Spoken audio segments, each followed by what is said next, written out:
Hey Kanye, you might be in ads, but I don't know. Good job on first.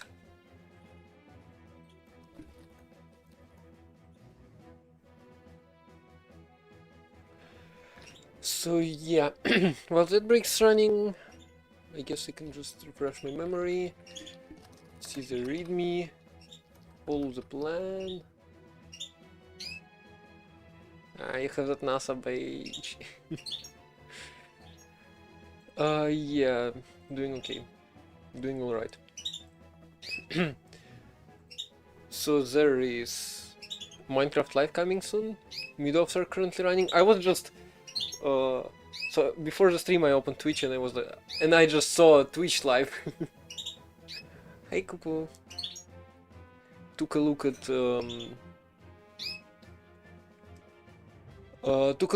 TwitchCon opening a little bit.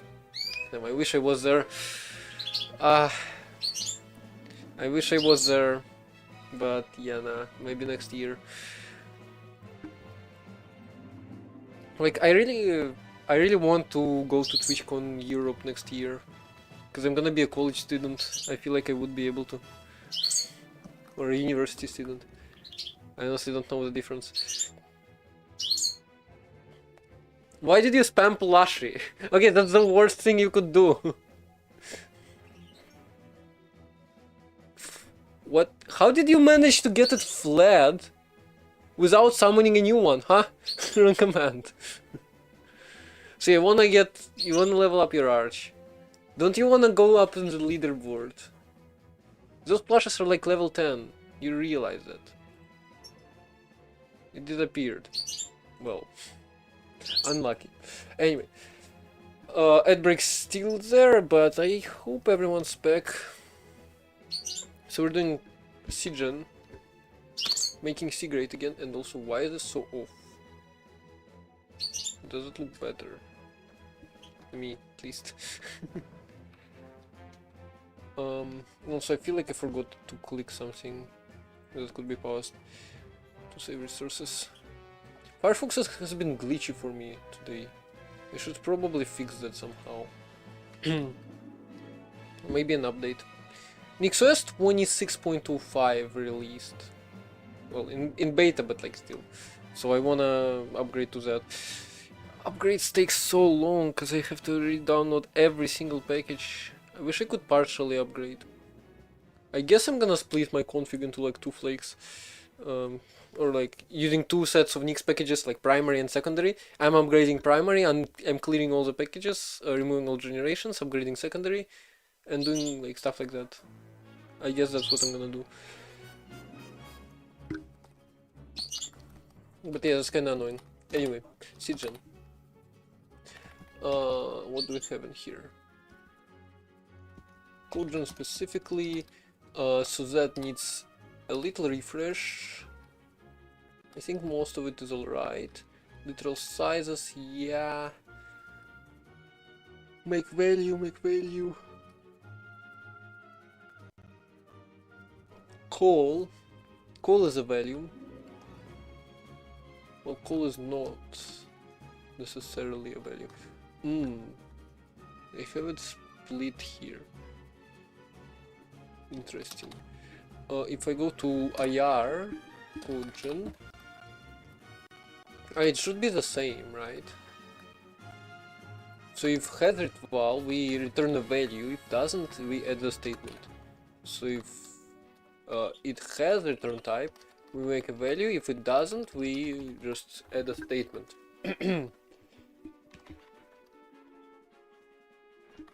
Format args call. What is call? Call is just a string. To add a semicolon at the end, I'm just using that. Whatever. So return intrinsics ACF.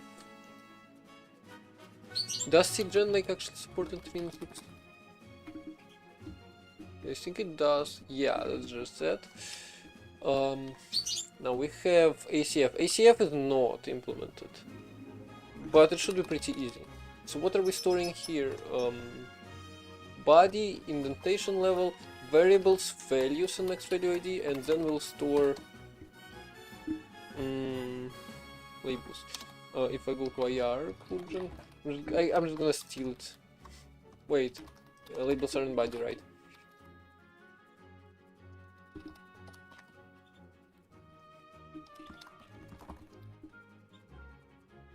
Wait, what?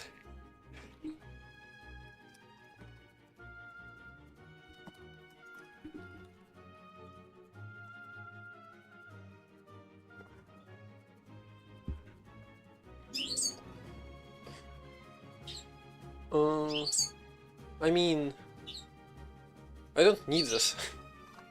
Actually, if I think about it. I'm just gonna do next label ID.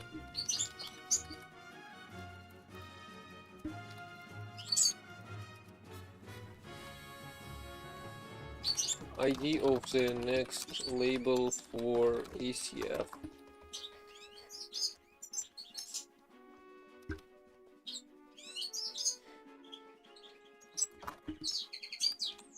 Now, next label ID. Oh my god, the bird is so loud.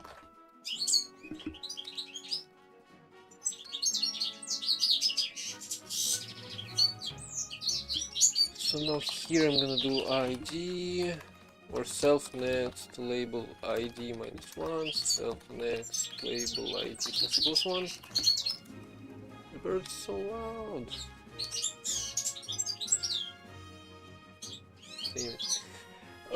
So to place a label we just do self line. So line factors in the indentation, which I don't want.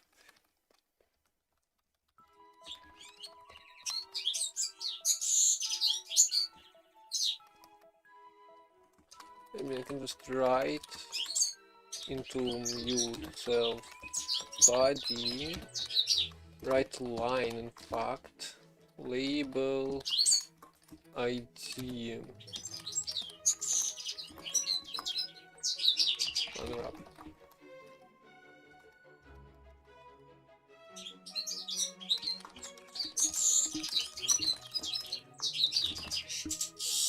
Should just move this up, to be honest.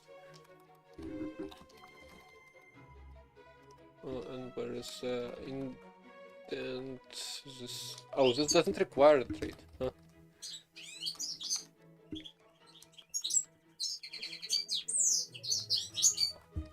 So label colon, and that's the whole line with no indentation.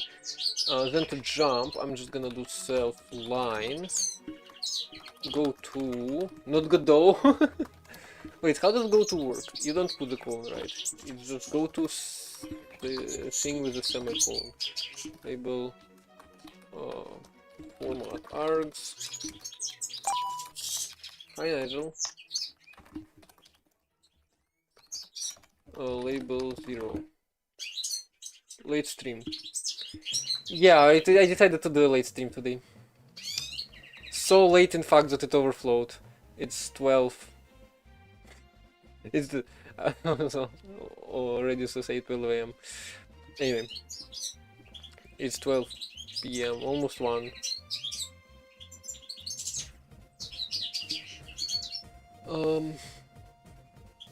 So yeah, it's just that today. So first of all, today is a weekend, and second of all, today is gonna be Minecraft Live, which I do not want to miss. If condition, go to label.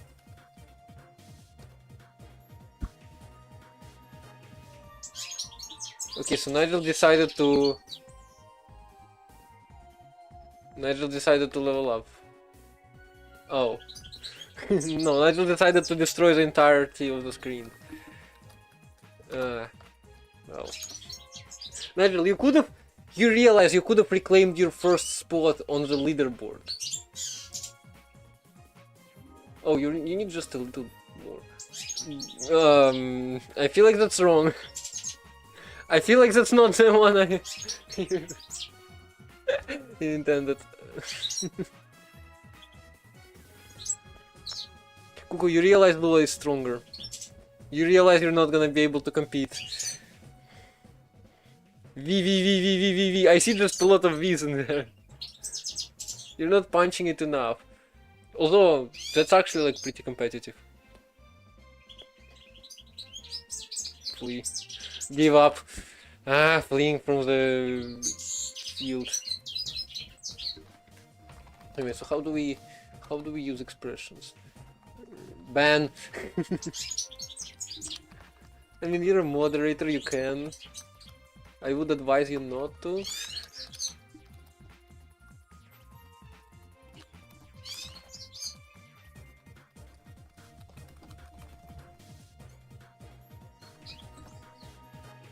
Nigel does that too. Doesn't mean you should. Doesn't mean you should. If condition, go to label. You stopped after last stream. You don't wanna be banned? Oh. That's not the key I wanted to press. Oh, it doesn't even... Oh, that's broken. Oh, that's broken. I mean, Cuckoo still has the move. Whoa! Why did it go from above? Huh. Spamming put out? It doesn't even reach, dude.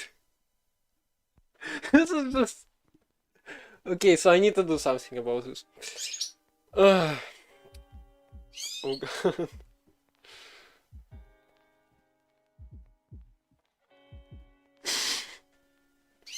What happened to it? Well, first of all, you overflowed chat. Second of all, pathfinding messed up again.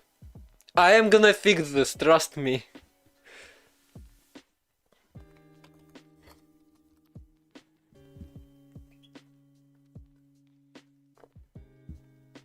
At some point. During this summer, hopefully. I have big plans for this summer. Anyway, so this is ACF. ACF should be working. A part of Firefox is above the viewport. My vacation is over. I mean, yeah, technically it had started because my school was until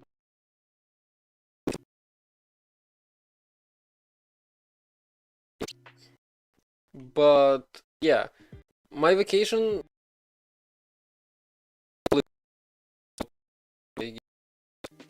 is usually lag.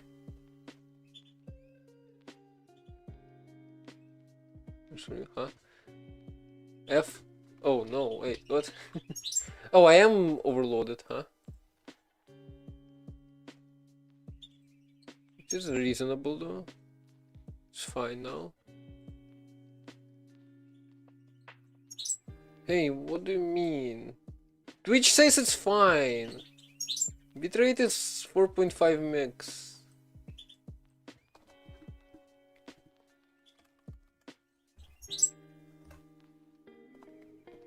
By the way, this works, I think.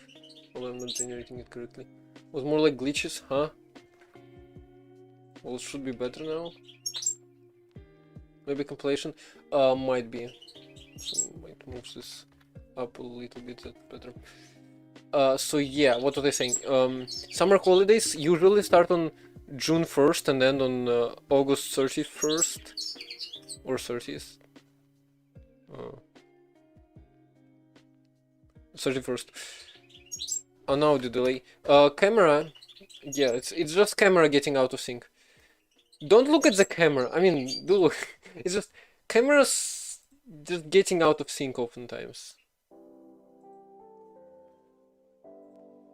That's better. So it's not audio delay, it's just camera. camera's getting broken. I kind of want a GoPro. Or like a better camera where I could switch to this scene and it would be like better. I don't know. By the way, wait, this transition doesn't even work. Huh? It works one. Oh, now it works. Well, yeah. Anyway, so I wish I could switch to this scene and actually like see better quality. Something. Also, I don't quite like that. I don't quite like it because camera is not like 16:9 or not the resolution. Also, is my stream 16:9 or is it like something weird, 10 pixels off?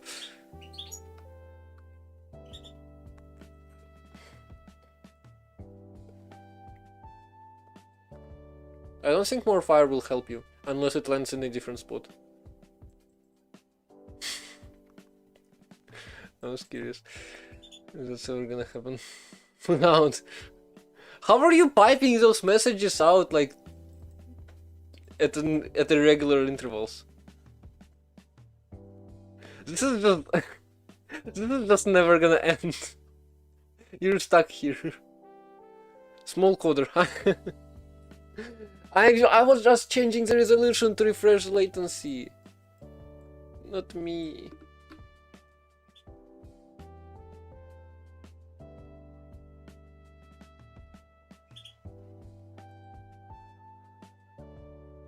Yeah. That's what I do. I usually change video type or like change RGB to YM something. Or the other way around. That does the same. Any config changes work. So yeah, right. Now we have labels and go-tos.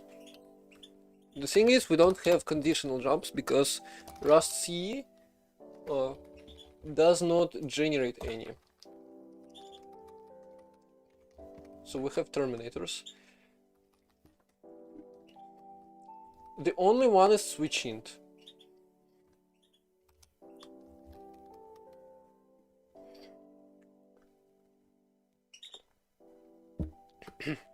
Imagine in C, instead of equality, I generate like mem compare.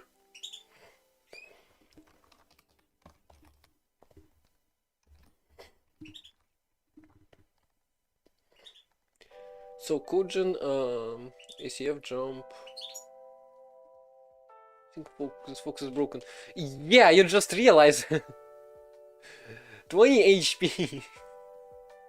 It's like at a catching place. No, it's pathfinding is wrong. If you try to get on the left side of the fox, you might hit it. But I don't know. You need more moves, Nigel. We need more moves, like something more interesting. Maybe you should be able to provide a force to the punch command. I don't know. Shield. It's shielded. Shield ran out. Oh my god, you're standing on top of it. It's still not gonna work though. Oh wait, it did work.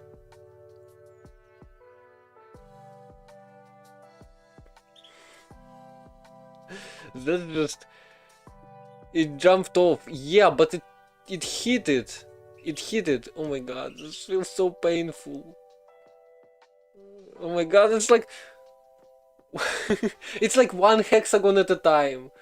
I feel so bad.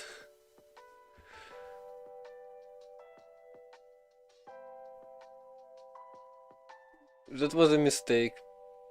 Cuckoo. That was a mistake. Easy. Anyway, so let's return.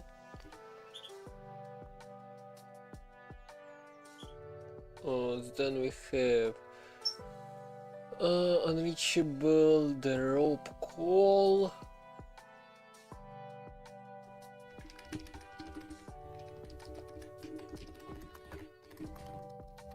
Is funk just an op? It is just an op.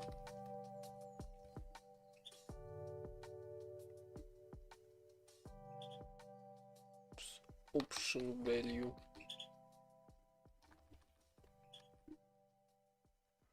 Confox. Wait, what happened? Disintegrated, destroyed. Oh my god, not again. Dude. I swear I'm gonna fix it at some point. Although, like, I don't know, I have a dilemma of keeping using Godot versus changing from Godot. I wanna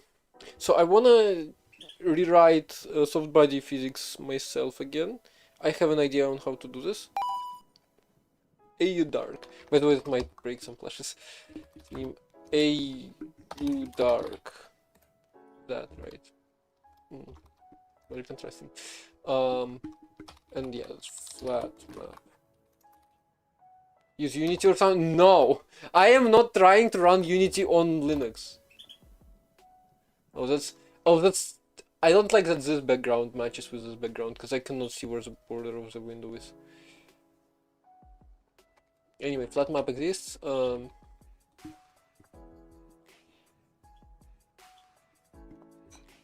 Call func. Func is an option. Fact. Trying to call a unit value.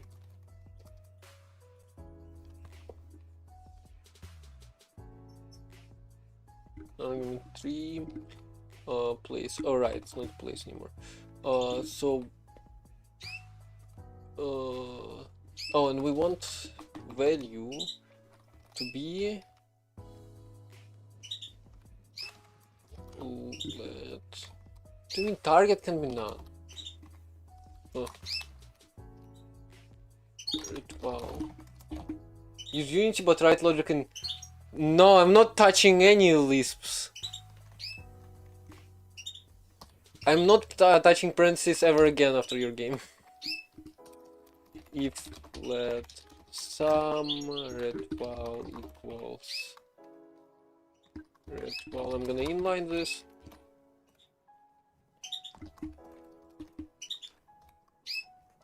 So redval is the value. I'm gonna do self place codegen assign target place as an option. Yes.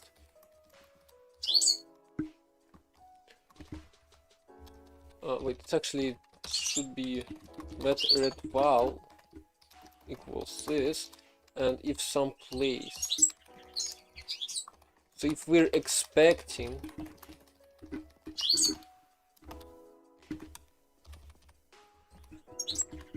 expect to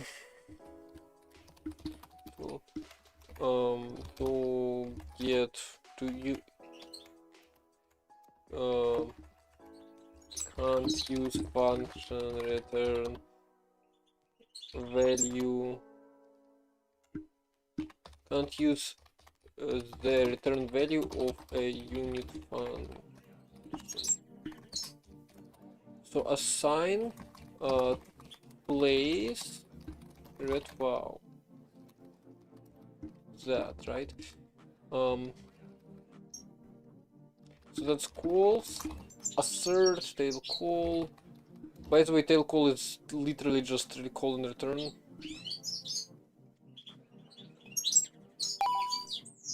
Hypen operator. Shield explode. Explode is not a thing.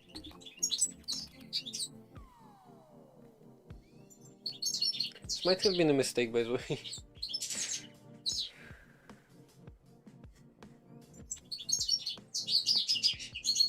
You're trying to destroy Xbox. Nah, I destroyed mine. Func args. Level 12. And then one hit Arch was defeated. Lol. Level 14, oh no! 7 squared, oh my god. We're gonna have a big party when you reach level 50. Too late.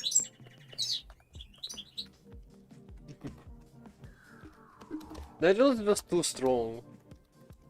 I don't know. I need to do something to counteract that. And I know what I need to do, but how can you mess this up again? And yeah, it's off screen again, of course it is. So yeah, I know exactly how to actually I know what to do to balance out Nigel's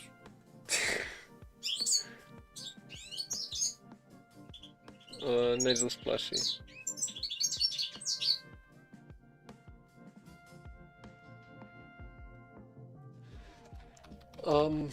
But I don't really know how to implement this. I will, but yeah, it will have to wait a little bit. See, fun cargs.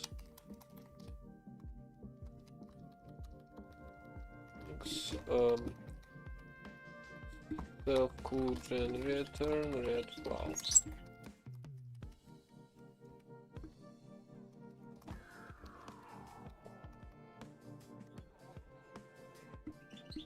Rename Gunfox Firefoxy.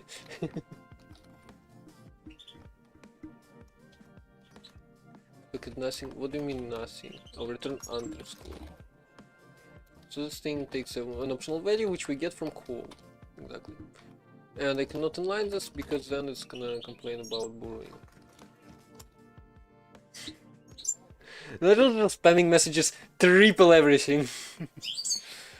I wonder how you're doing this. Like it shows as if you send them at the same time on my side. Okay, so anyway, tail call, run command, telegram. Wait, what? How did you manage to make it flee immediately? Like what?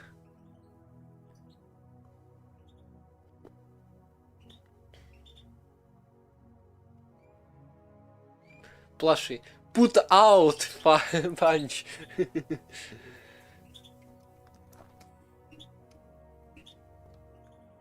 So that was calls. I need switch int. So that's otherwise, and then for so switch int contains discriminant and targets. Discr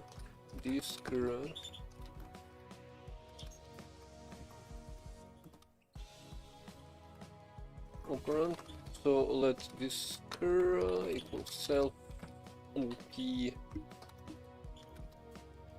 I mean, an operand is not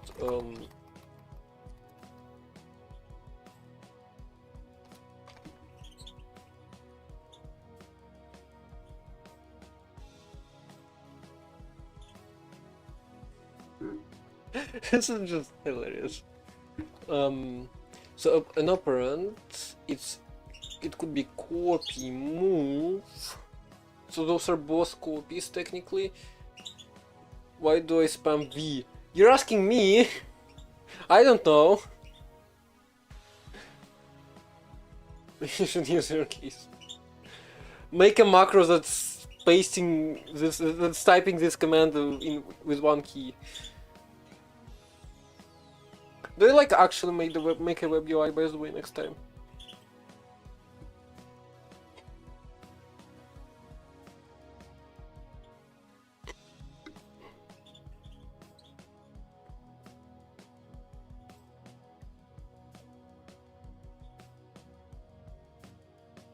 Copy move constant and zero size. So yeah, OP is okay to repeat, so that's what I'm gonna do. So for target in targets dot iter. Okay, so what's targets? Switch targets. We have values and targets. Small vec of basic block 2, this thing in 1, huh?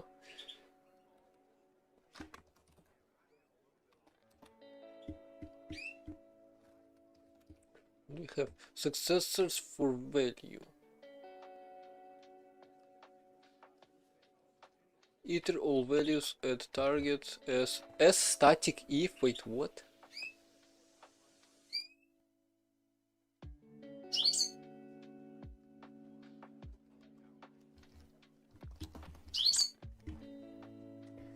Oh, it could be like if there is just two targets, then and else, and then it will. So target and target sitter.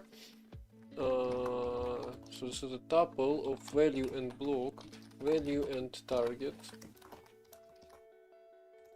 So we'll do let disker equals self op disker. So we'll generate op once again. Then we'll do cogent ACF cjump. Condition is gonna be the condition equals self cogent intrinsic. Yes, we'll need another intrinsic EQ.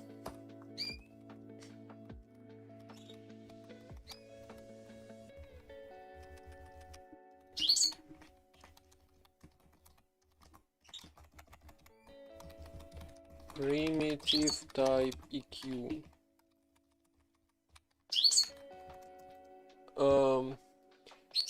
Yo, JS Oswald, hey there.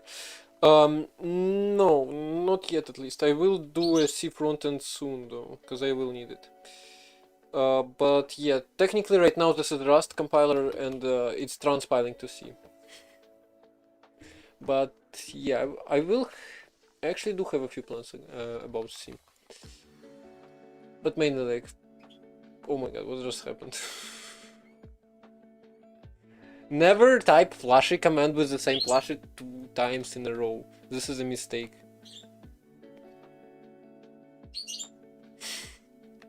You're just feeding Nigel, Kuko. Okay, stop. It's over. Again, unimplemented EQ operation. Primitive type EQ equality check.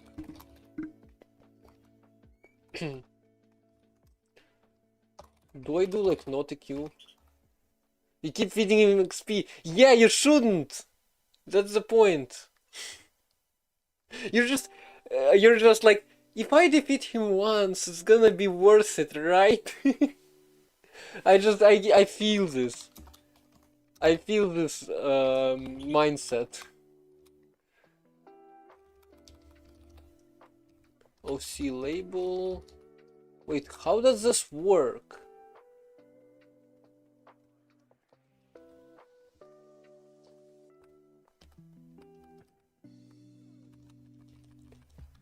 I'm actually doing it wrong. But yeah, maybe, you know, maybe actually.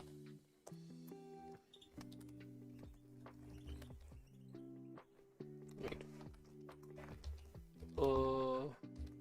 Let's see. Oh, cogent. Maybe I actually like get rid of a lock label.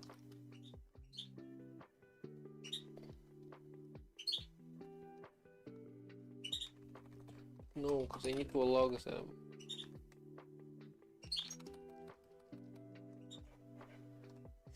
Labels is a hash map of basic block to OC label, so yeah, this is wrong. Where do we place labels? Labels, self labels, block.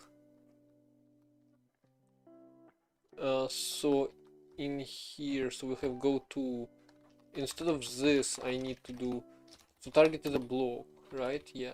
So I need to do self labels target.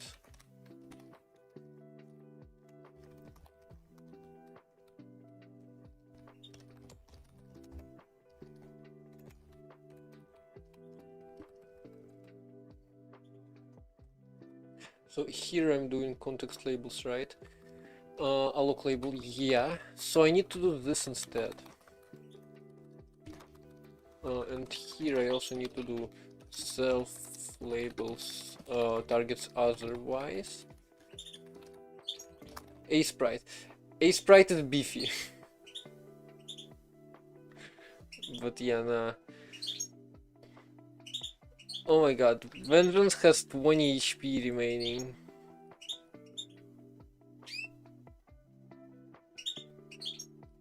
Actually, I think this was worth it. It has 20 HP. Yeah. You just wanna defeat it once. Like, I just...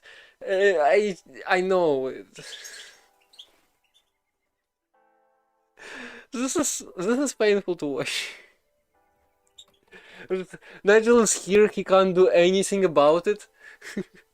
He's just destroying everything, but...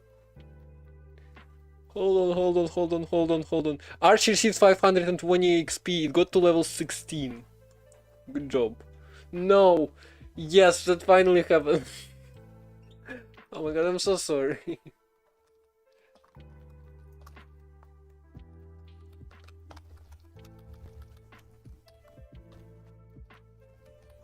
Ban. Finally!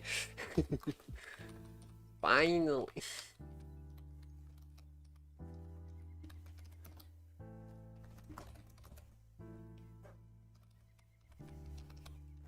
I should, like, okay, so one thing I should do is add a way to restore health.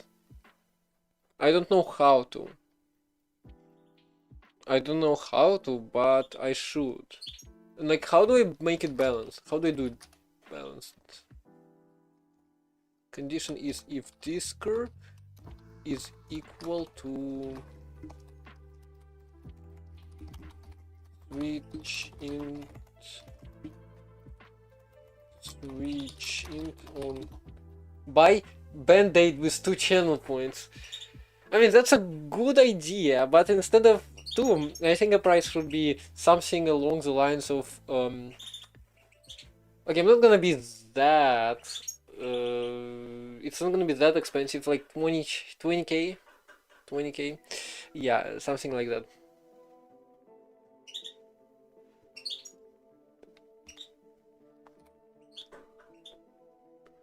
Or 87.3k, so you can't afford it. Don't worry, it's gonna be 87.2k. Well, okay, so for real, do you make it heal you completely, or...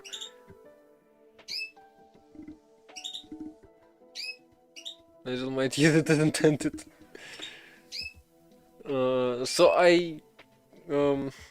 healing completely feels like too much, and this will have to wait for a new engine, because I cannot heal Soul Bodies here with this Soul Body engine. So healing completely is probably too much, but so on average I want something that can pretty much heal a basic plushie that's like a wild one you spawn with pink plushie, heal it to full health with one buy, but like for stronger plushies it wouldn't work that easily. So it will have to be divided by defense or something. Probably non-linear. So like you'd need, if you have like 5 HP remaining on Lua, you would need like 3 of them. And make it 500? I don't know. Is that too expensive? Like the problem is, there are regular viewers, and then there is Nigel who has like almost 100k. I need to think of 100k redeem. That would be useful, wouldn't it?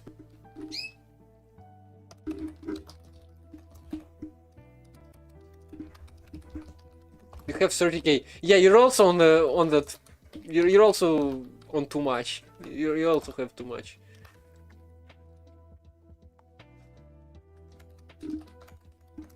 Discord. If not an iterator phone, straight bounce. EQ is an intrinsic, it's not a...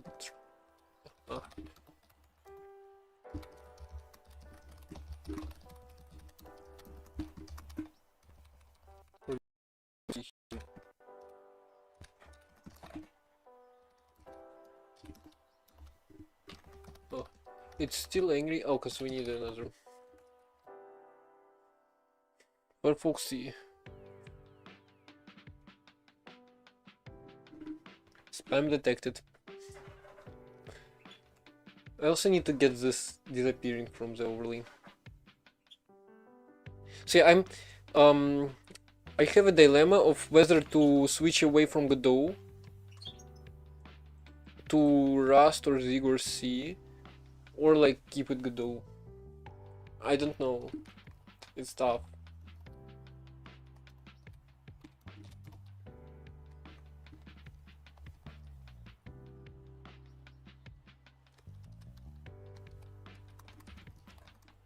If discriminant equals to value, so value is a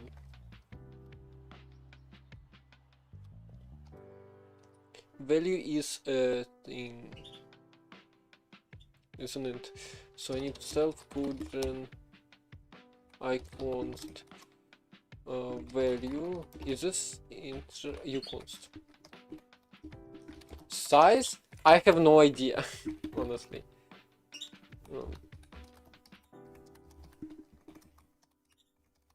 Let size equals match disker match self-codegen type of disker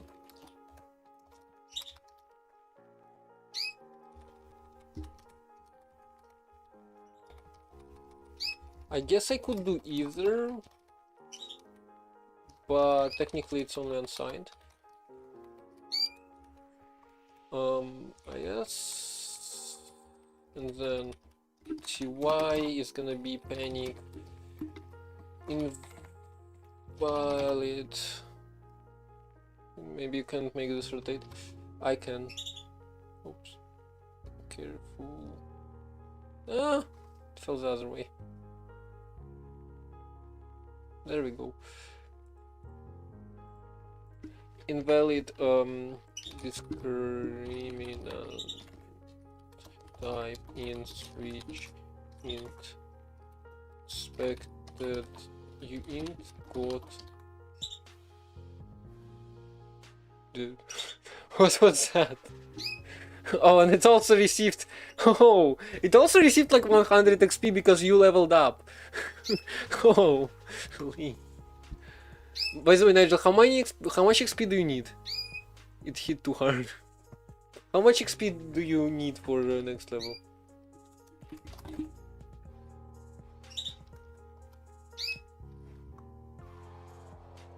$650. Wow, you're close. $650 is not much. Well, I mean, like total. 6 more. Yeah. That arch is like glass. All my plushes are like fragile. It feels like when you get the plushie, it looks normal, but inside there's like so much internal stress that it's just waiting to explode. Anyway, uconst wait, so let value equals size. Oh, and also this is 0 here. And semicolon here. So that should be switch int.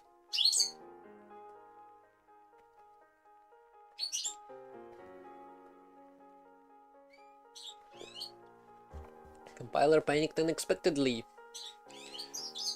Invalid discriminant type in switch int expected uint god bool. Actually, okay, so apparently signed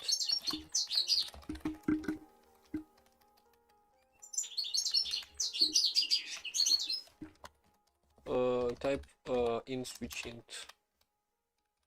Let's see why. So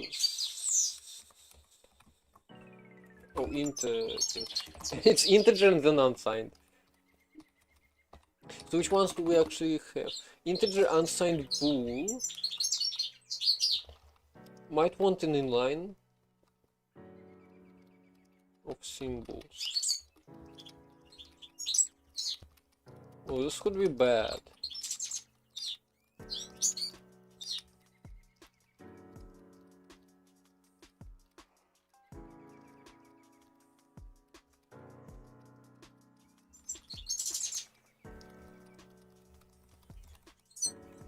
Okay, so I'm just gonna say to do symbol and hope it never appears. So we also have, well, yeah, let's do we'll do integer size qualify bits, 8 bits, not 89 bits, 8 bits.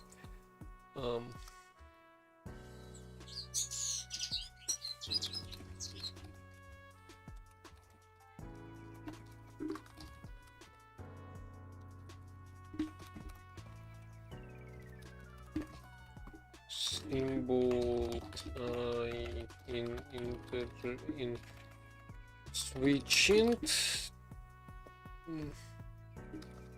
Symbol this preeminent type in switch int name. Something like that. Now it should work. And technically I do need a cast. Not implemented the key operation, right?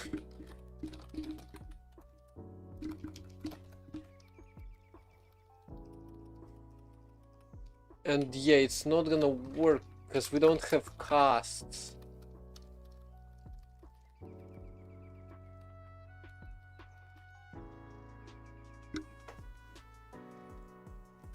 I'm gonna comment this out.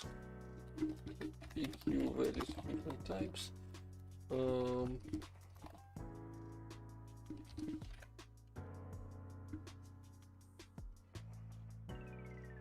So technically I need to cast integer to boolean or another integer. So signed and signed and well, I mean actually I can, so let's check where is it? Where is the if go to? Here, if var3 is 0, go to label 4. Let's go. I hope this is actually like correct. I mean, I guess I can check. 4 is GT. Oh wait, I'm not printing terminators. I should be printing terminators. Or like commenting them.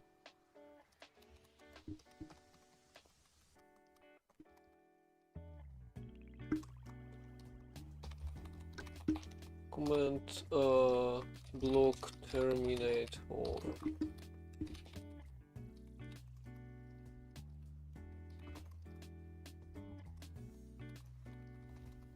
that seems much,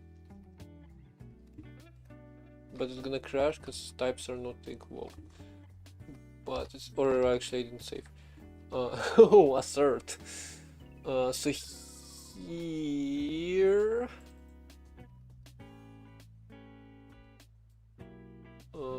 here switch int move underscore 4, which is var3, yeah.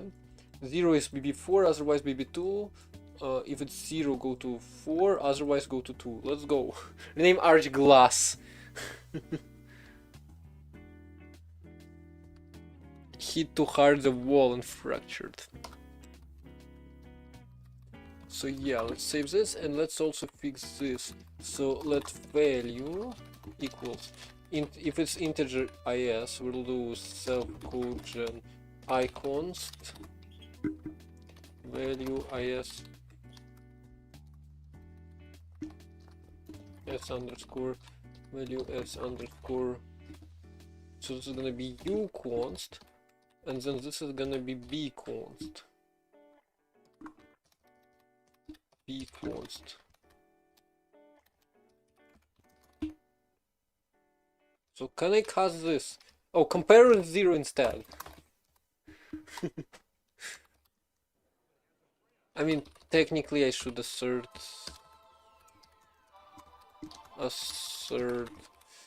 a value, so it's 0 or 1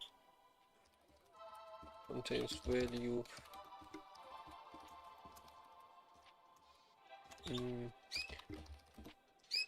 invalid bool in switch int bool branch in switch int value expected 0 or 1.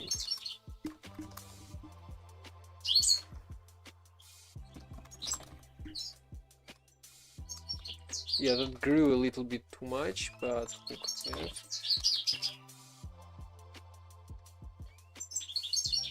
So this should now work, and this should now be true. So var3 is var14, which is... Oh, which I never assigned because I didn't implement GT, but it doesn't matter. The only thing that matters is that var3 is boolean. Now, switch int. You wanna destroy your arch, you see.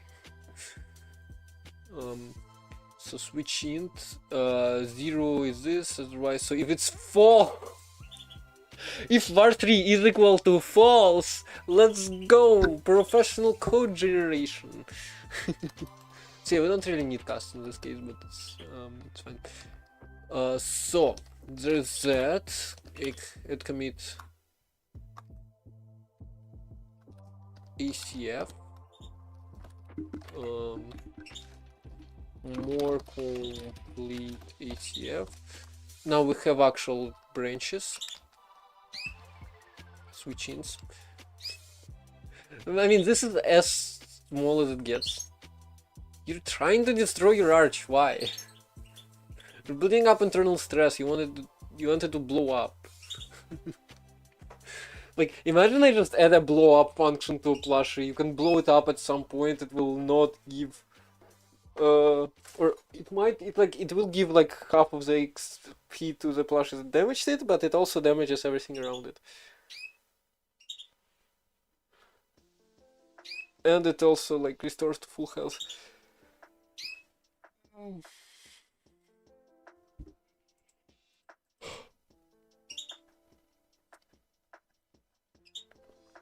So yeah, do I use Godot or do I use Rust for the next overlay?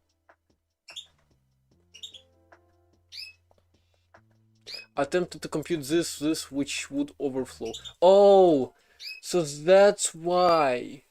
That's why we were using all those things. Use command list. No. Also, Nigel, you lost your artist badge again. Like, how are you doing this? I know it's there. You just... It's not... Look! Look in the overlay. Rust is fast. I'm not doing anything. Well, I don't know. It just disappears. I'm not doing anything either. In fact, I didn't like... I did not tamper with artist stuff at all. Look on Twitch. I don't see it on Twitch. Like... Oh, wait, that's wrong. So look here. I can see it in here. Artist. But it's not there in the chat. Which is just weird, yeah. Let's reformat this a little bit. So yeah, right. What do we do next? Right, we go and follow README. So I actually like implemented some missing stuff, and we'll do dependency sorting. And I guess I need more intrinsics, regular control flows, you've nodes, macro system, constant expressions. I mean, do we really need that? I mean, we do it technically, at least in Rust. We need to unfold this arch. Look, it's gonna unfold now. Oh. Of course it's messed up. Of course it's messed up. You're going... Lou's going right, Arch is going left. Edge of the screen. Come on. So yeah, I don't know, maybe I use Rust instead. So then I can use event sub, and then I can use a whole bunch of other cool things, but then I lose like UI. UI is gonna be harder. Maybe you shouldn't punch glass. Maybe you shouldn't punch glass, or else you're gonna hurt yourself in the process.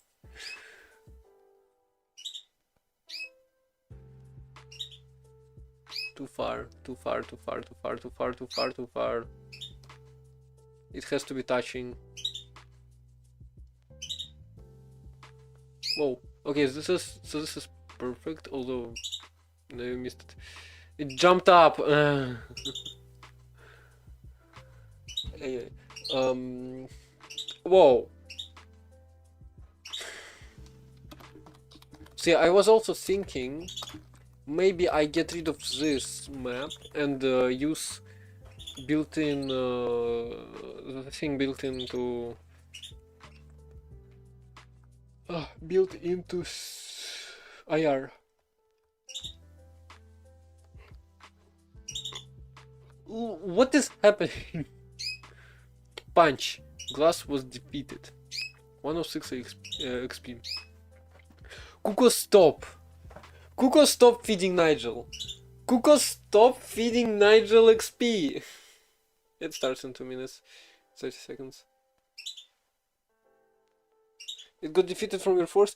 Well, might be because Punch hasn't actually dealt anything, so the charge was still there, and then you forced it into the plushie, and this charge actually like damaged it. That's how it's supposed to work, but for some reason most of the time it actually doesn't. And that's like, why? Kuko, stop feeding Nigel. Oh my god, why is Lua so weak? Why is A-Sprite so strong? Huh? Okay, so like, see? Here, it's supposed to like punch it, if for some reason it doesn't. So that needs fixing. It's not strong, but like, it's level 1! It's level 1! It has 1 attack, 1 defense, but like, it's still surviving Lua! Bro, this thing is so broken. It needs fixing. Wait, just a little more. Wait, where is it? Oh, it's flat.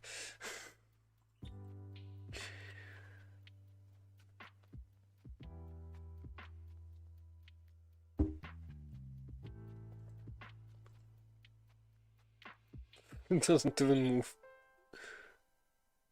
Okay, here's Nigel. Nigel's coming. I think, by the way, Lua destroys A-Sprite from the inside. A-Sprite uses Lua for scripting. Glass level 16. 5 Foxy level 27.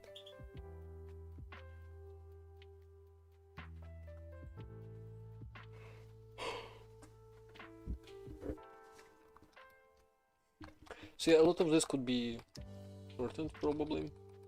Or could it? Maybe it couldn't. Maybe it couldn't.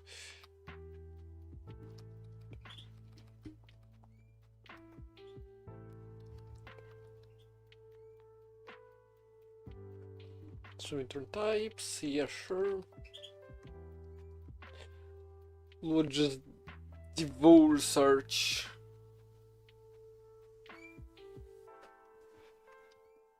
So, right, anyway.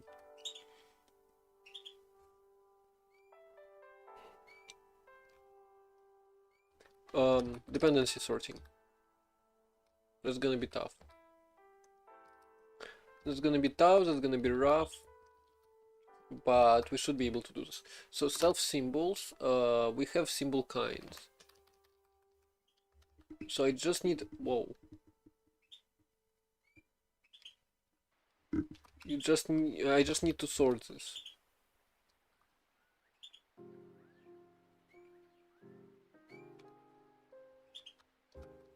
We wanna repeat this experience. You realize Archie's gonna level up first. Oh, wait, Lua is gonna level up first. Flee. Mitchell just left. But enough of that for me. Okay, so what do we have?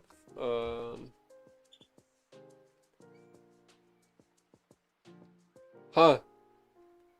Level 50! I told you to not do that. Well, congrats, Nigel. Party hat for you.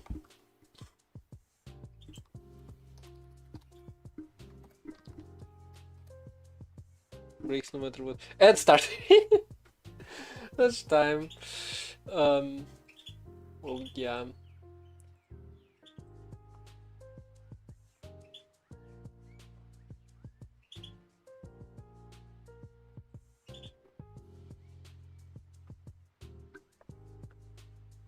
So what do we have in here? Display for backend. So I need to sort symbols. How do I sort symbols? I need to topologically sort them. And I don't like writing top source.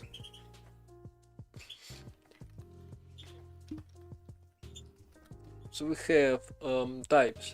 Types may just depend on other types. That should be easy to track. Easy enough. And functions. Functions may depend on types. Well, yeah, that's it. So I just need to top sort it. How do I do this? So I need a graph. I need a list of dependencies for each symbol. You've just been studying C. You just started studying C. Imagine you just come into the stream and instead of C you see Rust. Although, as you can see, we have some includes here. Yeah, that's the only thing that's recognizable from C. I need a list of dependencies for each symbol. Google, what are you doing? Head over. Everyone, congratulate Nigel on level 50. The first plushie in the universe to reach level 50. And Nigel is second currently on the leaderboard, which technically is unfair. But like, what can I do? You're tied. Latte.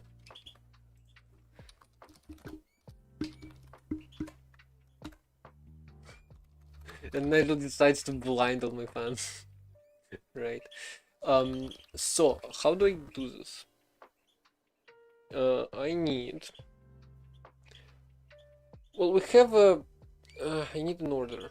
I need an order for it. Actually, I can just do names.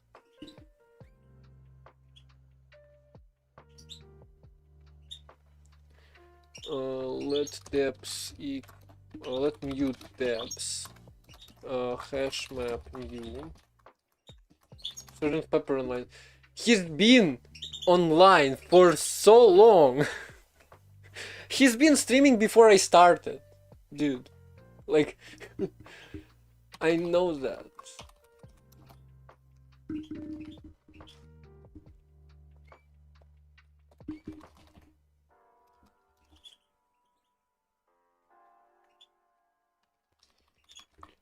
Okay, so depths. Now here.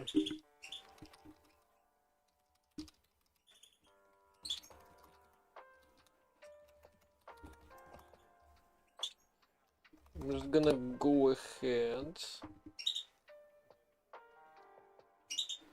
and so much sim type.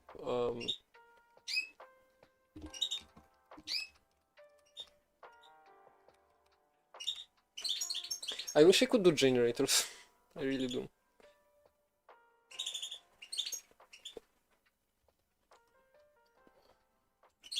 So I can create public function dependencies. Returns a list of symbols. This type depends on. This type embeds. Kinda.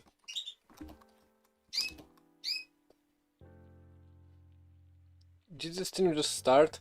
I mean, we've been going for like an hour, so not really. Dependencies. Self. Returns a back of symbol. Can force damage plushes? Technically, yes. Because damage is a concept of so plush is a soft body. Soft body that consists of nodes or like bones.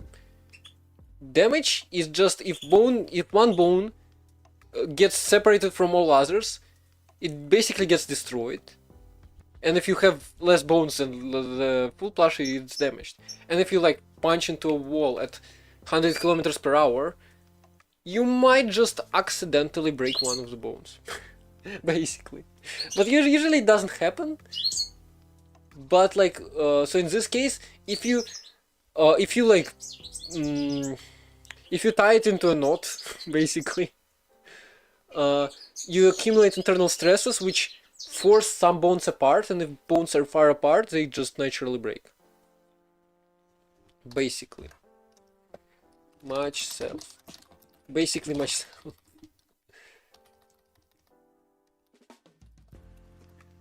Dependencies equals spec. Actually, like, it might take mute back symbol.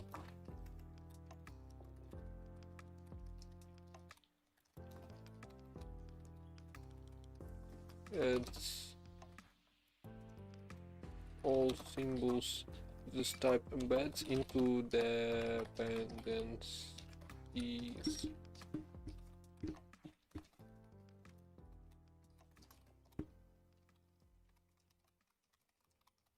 So this is this, I don't care.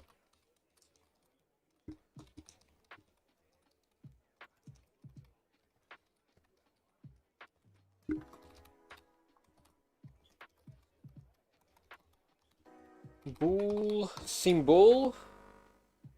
Yeah. Name. Just dependencies push name. We're trying to destroy it. Box of type use size. So ty is gonna be just ty.dependencies name. ptr ptr is gonna be ty dependencies name. Oh wait, dependencies, and here for field in fields. So fields is just optional name and type. Ty. We'll just do ty.dependencies. Arch, more like ouch. Yeah, Kuko over on the Twitch side has been playing around with it. Also, I feel like I have a border around my. Oh, I do. Wow. Anyway. So there's that. Params and return type. Easy enough. Type error. Nothing. So we go through for param in. Oh, params don't have a name. Yeah. Param.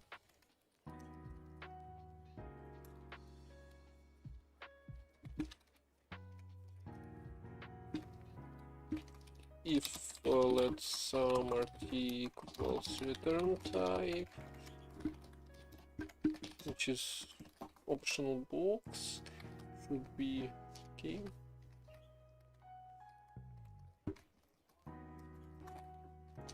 For 10 minutes you've been throwing this archer around. Why do you hate it so much? It just works okay. Hey there. Welcome to the stream. I wish all the things I made worked okay and not like this.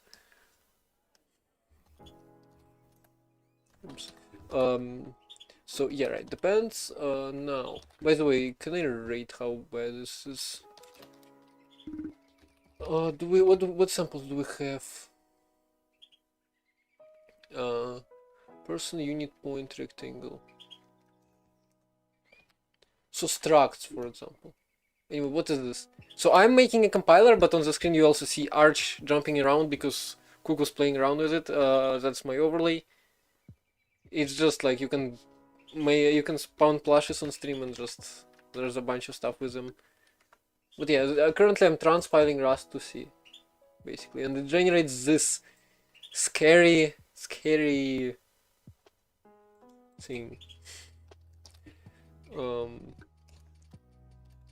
Drag. So currently, oh, right.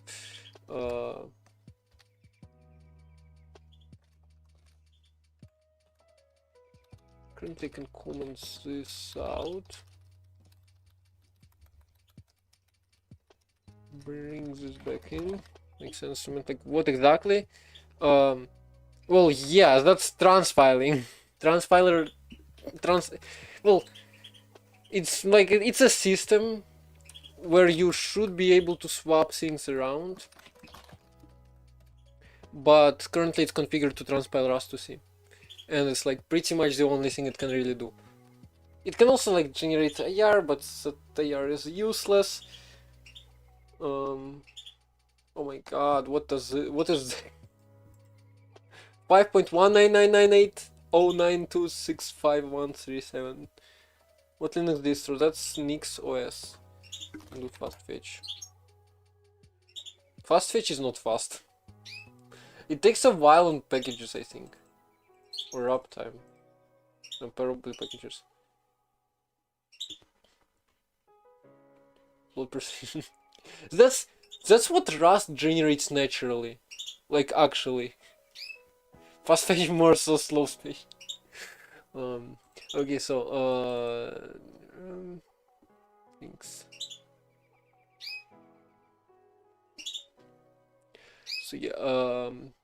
So yeah, unit pair rectangle point. So it just so happens to order it correctly. I think if you just run it a bunch of times, it's gonna reorder it. More like snail fetch. HP. Oh, you don't have the HP command. You should though. That's a great idea. Remind me once I will be redoing the overlay.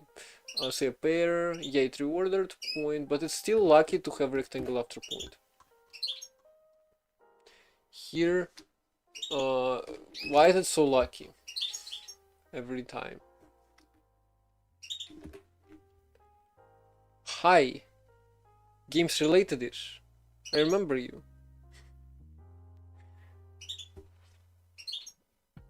You wanna see how much health this thing has? Ask someone to punch it. And hopefully with defense it's not gonna lose anything. Rectangle pair, person point. Can I get this thing to break? Why? Why can't I? Point. Here we go. Rectangle is using point before the point is declared. Why do people not do define U32 or U32 these days? Ready for the next GMTK? Oh, I'm not ready for the next GMTK, but I will be participating, hopefully. I mean, I guess I am ready. I don't even know what stack I'm gonna use. I wanna try C3, Zig again,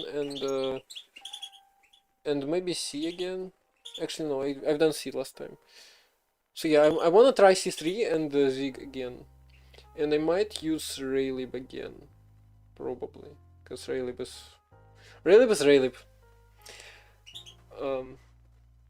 So I used to do using U32 equals U32 in C++, but like, well, in this case I'm generating code, I don't care. What's GMTK? GMTK is a YouTube channel, Game Maker's Toolkit, who's making a game development videos. But every year, this huge YouTube channel is hosting the biggest game jam in existence. I think. Yeah. C3 is the C alternative to Zig thing. Well, C3 is just a language. It's a very C-like language. I wanna try it. I've seen it. I wanna try it. I also wanna try Jai, but I don't know if I can get access to it. And I don't know if I can run it. The biggest by far. Every year, itch.io servers are bending under the load of thousands of developers uploading their games. Anyway, dependencies. Function signature. I can just do signature. Also, I deleted this arrow. So signature depend new dependencies spec new.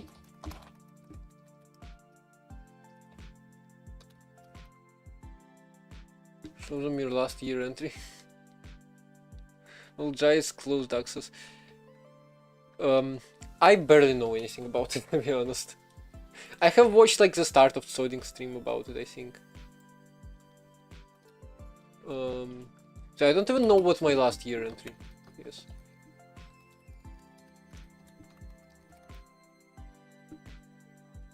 So this is from, I think this is GMTK. Where is it? Yeah.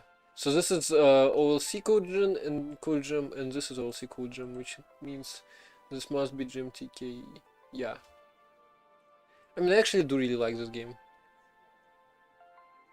Explicit sync for iter_sync. What? This is so. Symbols is a hash map. It's an SCC hash map. SCC is the Rust crate. SCC is the Rust crate for Red Rectangle Racer. See, SCC is the Rust crate for asynchronous containers. As in, you can from multiple threads you can put stuff into it, and it also supports async. So there's iter_sync and iter_async. So like there are just two variants of this function. One is async, and the other is sync. Basically it. Anyway, so this is a game we made. I actually really like it, but it's kind of annoying to play. I know. I really like the aesthetics, and also it can get dizzy. Oh, I love these keys, by the way. I love this. The keys. Well, we don't have enough effects. You can do this, by the way. And if you're like a professional, which I am not, you can really exploit some shortcuts here. But I cannot beat my own game. The symbols loop. Well, yeah, we're just lapping around. Oops. But how does iter_async even work? You don't need to go over it one by one in a left to right manner. It's a hash map. You don't have left to right manner. So thing is, this hash map, it's designed to work. Whoa! How did I fall? Oh, I know how I fell. Whatever this red Among Us guy is. This is not Among Us guy. It's a red rectangle. Made with love, I'm pretty sure. Lua and Love 2D. Yay. Oh, I always miss those. So yeah, this container is engineered. Yay, Lab 2. So this container is engineered to work asynchronously. Asynchronously as in you can push stuff. Why am I so good? Am I? So yeah, you can push stuff to it from multiple threads. Yeah. And so it has to have a custom function to iterate over it, because it cannot just provide an iterator. 29 seconds saved here. Wow. And force draw cards too, huh? Per chance. Yeah, you can really, like, 5 seconds more. I'm actually surprisingly good at this game now.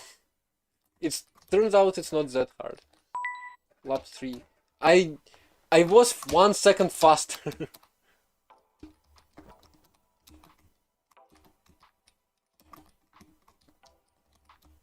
Juniper Dev. I've heard of that, I'm pretty sure. But I don't know, I writing punched cards. See, I don't know, should I participate?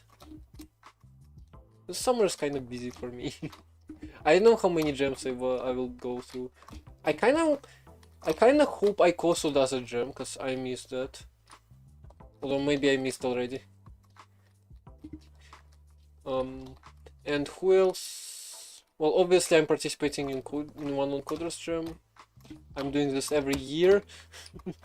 And I cannot skip this one. 9 seconds. Coders net gem. You want a game gem? Well, okay. I'm not gonna write it in electrons, and I'm like reading this electron. No, I'm not doing this. So yeah, I'm not gonna spoil anything, but there might be a certain event coding related in Coders.net community. So yeah, let me just shameless self-promote Discord. Join my Discord, and you might be able to participate.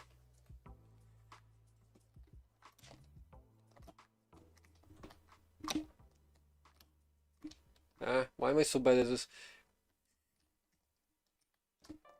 Like, the depth perception is really a problem here. Finally, 4 minutes 6 seconds. That's actually a very good time. When I just made this game, I suffered so hard to like actually set anything. Art style is great. Yeah, control is a bit tricky. Control is very tricky and camera is very reactive. It's tough.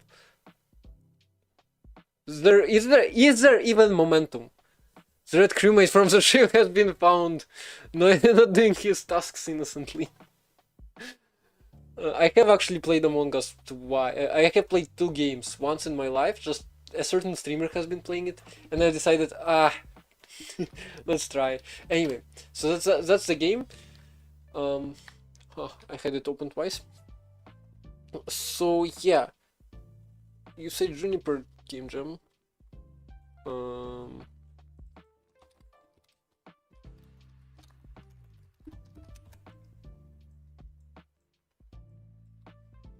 It's very serious. 20 days. Ooh. That's like 19th to 27th. How many days is this? That's like a week. That's more than a week. 5 p.m. to 8:57 to 8:59 a.m. Oh my god, I'm gonna have to wake up at 6 or I'm gonna have to upload late. Theme announced on June 19th. Highly serious game jam hosted by highly professional YouTuber. You'll have 7 days. Well, yeah, I'm going to make a very serious game. This is some whimsical and super casual game jam with low stakes. Clearly, you're mistaken. Discord server. This is a very serious game jam, so there are obviously insanely high stakes. You can expect your life to begin fraying. What? So yeah, last place person just gets eliminated from life. Nobody told you, but that's that's how it works. Rules. No AI, art or audio. No AI to code. It's impossible to enforce. Work alone or in teams. That's okay. Must run on the web or Windows with nothing but a keyboard or mouse with no extra software. Know that. Yeah. Late submission, 24-hour window after the deadline to fix last minute bugs and modify games page. Sponsors Budo.dev. Wow. That's pretty cool. Well, yeah. I don't know. We'll see. Oh, Lemur. So C never lost its greatness. Well, yeah. I just technically its more correct title would be making my C backend great again. In which Hello World is MSGDB Hello World. Okay, I know this language. No, I would not use x86 assembly. I will use RISC-V or ARM instead. So yeah, we'll see. I will do a few game jams this summer for sure. I don't know how many, and I will host some. Well, not game jams, but I will host some cool things. And also, I have big plans for other things. When I encounter rare languages like Vivu, like this one. I didn't read the whole message. Oh. Nazem syntax looks up. Syscall. Sysexit. Move is good. Then a language in which Hello World is. Oh. Yeah, right. I would rather not use Lisps ever again. I mean, okay, no, I'm not that much of a hater. Lisp is nice when you wanna parse it. I will admit it. Although I would not program in Lisp. And yeah, I would prefer ARM or RISC-V. Especially after I know what x86 assembly actually compiles to. After I know that register extension prefixes exist. After I know that there is a 15-byte nope. Clojure has more than just parentheses. It has more kinds of parentheses. Wow, amazing. Anyway, so dependency sorting, right? Signature dot tr type. Tr type dependencies. So that every language. I don't want to program in a language which has parentheses ever again. Lua. Just use Lua. Usually just code in Nasm for low levels C these days. Well, I don't usually code that low level. But if I would rather use inline assembly than standalone files. Because I like having one compiler instead of multiple. Every link has parentheses. Yeah, but Lua doesn't have them doesn't enforce them as badly. So yeah, type ty, this is just ty. Dependencies. Oh, this is supposed to be mutable ref.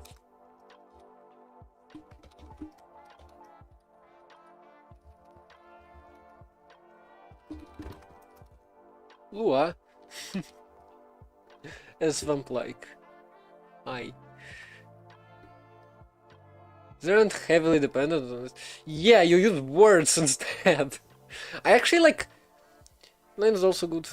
Still assembly. Yeah, assembly's syntax varies a lot, and I like inline assembly in Rust because you can include inline assembly from an assembly file, so I can still do assembly, like proper assembly, as in separate file, but I don't have to run a separate assembler. Although with stuff like Clang, you can pass in C and assembly into the same thing, and it's gonna assemble and compile it. Doesn't matter that much. Anyway, yeah. So I like Lua syntax. It's just like when you look at Lua, it's just words. You don't use so many parentheses, like weird characters. It's just words, and I kind of love it about Lua. It also makes it easier to type. I think, although I don't remember. But get some sleep. 4 a.m.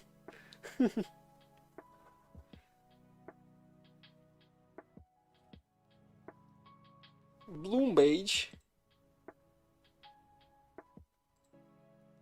Level 1. Oh! For 3 days in a week! I didn't know this thing existed. Well, good job. Go sleep. See you, games related ish. Lost Lib. Lost Lib exists. Wait, what? Bro, like to eat batteries. Oh, no other translation units needed. Yeah, no. If you just use Clang, you have to use other translation units. But with Rust's inline assembly, you don't. I'm pretty sure Rust's inline assembly just bakes it into one translation unit, and I'm pretty sure Rust actually does translation unit per crate, which is even crazier.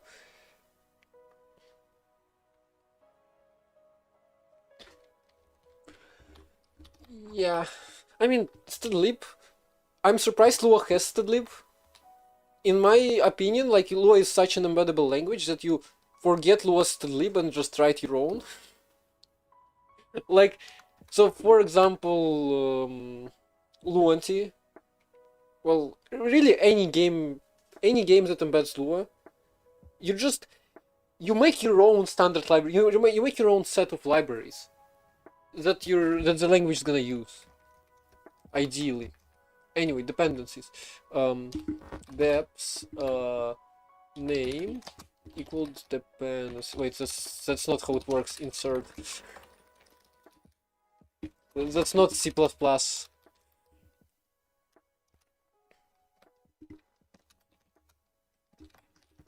So yeah, there is that. Then I need to.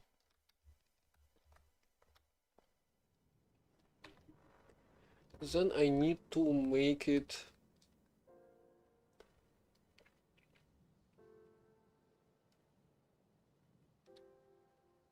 Borrow data escapes. Wait, what?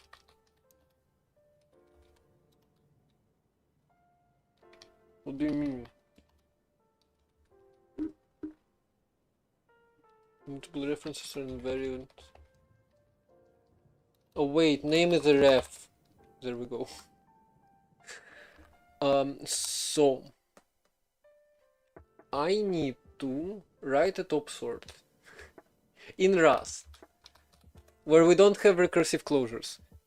Like, over the past 3 days, I hated the fact that we don't have recursive closures so much. It's weird. I never use that. I mean, I use this in C++ often because Olympiad and competitive programming, but still. MVP provides its own Lua standard library completely independent of any MVP specific functionalities I know. Well, yeah, that's the point. You just make your own. Like, if you're making a game engine or something like that, you provide your vectors and linear algebra frameworks. If you're making a text editor, you provide your text functionality, your rich string library, probably even richer, probably much richer than what you'd have in games. And again, in games you probably want translations. So you provide an I18N, L10N libraries to prop errors.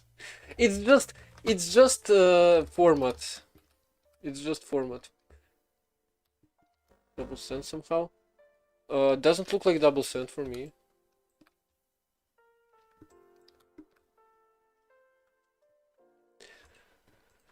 So yeah, I need to top sort this. So how do I do this? How do I do this? Fn top sort. So this is gonna have to take everything. Deps is a hash map from symbol to vex symbols. Deps hash map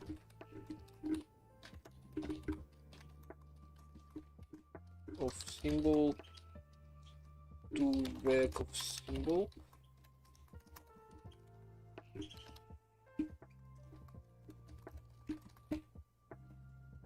For some reason, also don't get this Rust code.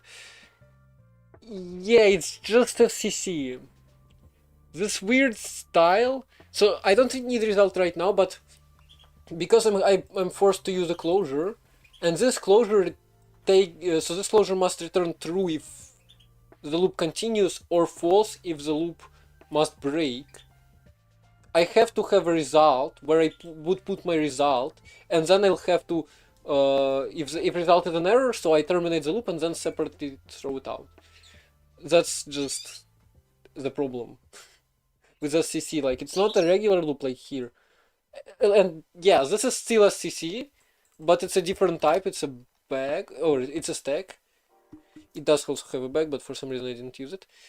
So this is a stack. Stacks has a regulator. Because I'm pretty sure you can't remove stuff from stack. Or something like that. But it takes a guard. MP utils. The built-in module provides generic helper functions for Lua and have, strictly speaking, nothing to do with MPV or video audio playback. It's provided for convenience, most compensate for Lua's scarce standard library. Well, I mean, embeddable language should have a small standard library. Do I prefer standard inner function declare or unknown declare via... Well, those are just different. So this is a function and this is a closure. I usually would use closures because, like, it doesn't really matter. It's just quicker to write. It's just smaller. You can immediately specify return type. It can infer argument types. But in this case, I cannot because I need recursion. So v for third current symbol. This is basically depth first search, right? Dependencies, and we also need order. Mute stack of symbol. So I first search through all dependencies, and oh my god, I need to remove. Do I just remove stuff from hash map? So if I go in, okay, so that's annoying. What's a top sort? Topological sort. So the problem we have is, so I'm generating C code. I'm generating all those structs. So we have a unit struct, we have a rectangle struct, we have a point struct. So this struct, for example, this is a point struct. And this rectangle struct is using the point struct. But if rectangle struct is declared before the point struct, then it's not valid C. So I need to sort topological. Yes. I mean, like, I sort by dependencies. And I don't know how to write it because I don't like passing everything in here. Like, I'm passing so much that feels annoying. Ideally, I'd create a closure which moves or borrows. But closures cannot be recursive. And that's, like, incredibly annoying.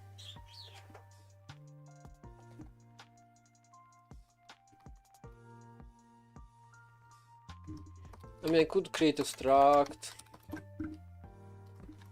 top sorter, depend depths, it's a hash map.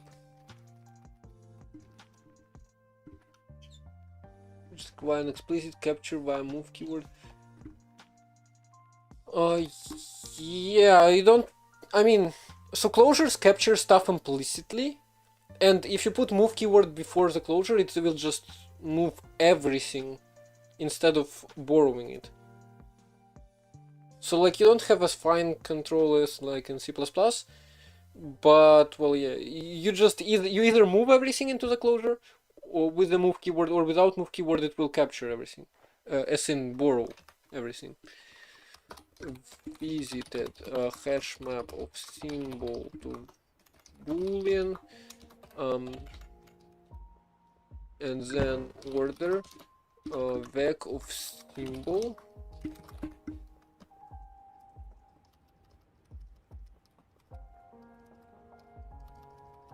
use std collection hash map.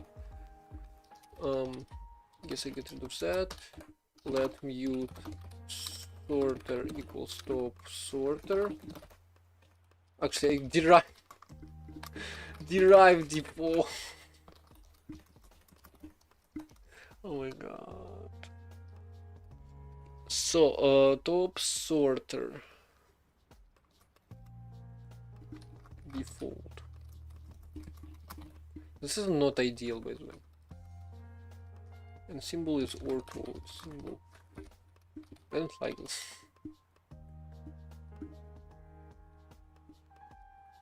Well, it's just an thing is, in Rust you can put any symbol inside of a function. Like, this is the same as if it was in here, but it's limited to the scope of the function. So it's basically, I import this symbol, so I can use it without fully qualifying it within the function body, so after this line to the end of the function, but not outside of it. It's like local versus global libraries, just scopes. And you can do the same with inner functions. Inner functions are basically the same. But you're not importing it, you're creating it within the function. And it's only gonna exist within the scope. Although I'm pretty sure for inner function... Actually, I wonder if... Flash map... I wonder if you can do this. Yes, you can. So this import is... visitor applies, so this import is... you can use it before the import. Because like Rust doesn't care about order of symbols. Like, imports are actually symbols brought in here. Or those are called re-exports. Well, if you make it public, then it's re-export. Although, wow, this allows... It allows... What? I wonder if this is accessible somehow. Like if I, for example, so I have a regular function, I would do public use something, and then I would do like type colon invoke macro, and then like symbol. So I use symbol. I wish that worked, but it probably doesn't.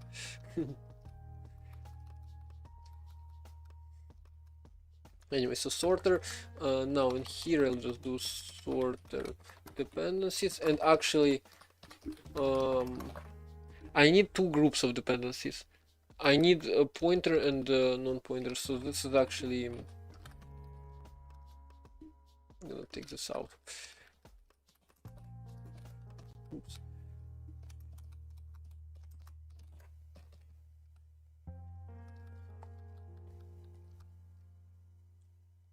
With it,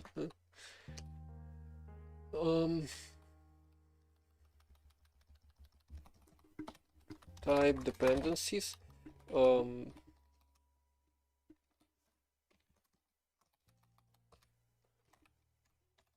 uses into dependencies, while all incomplete, well, all pointers into incomplete. So we'll have two groups of dependencies. Dependencies defined by incomplete. So this is it's type dependencies. It's not regular dependencies. It's so I'm basically saying rectangle type depends on type point. So type point must be declared before it. But at the same time, like if this was a pointer and then point would contain rectangle type, it would be the opposite, but I would have to forward declare type. So that's why I have incomplete separate. And I'm just pulling it from type devs.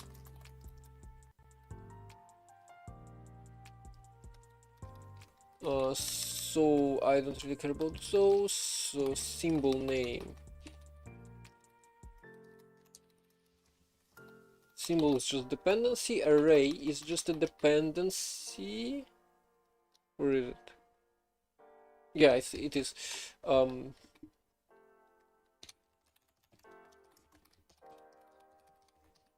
y dependencies incomplete. This is the same. Oops.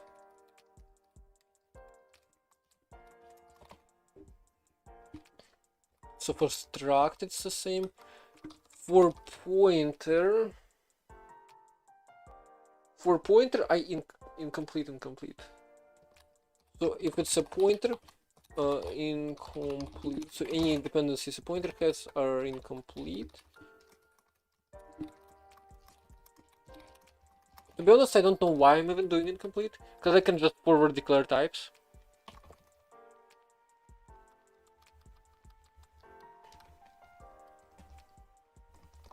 And I'm not quite sure how that would work, but that should. Let me pull this up. Godbolt.org.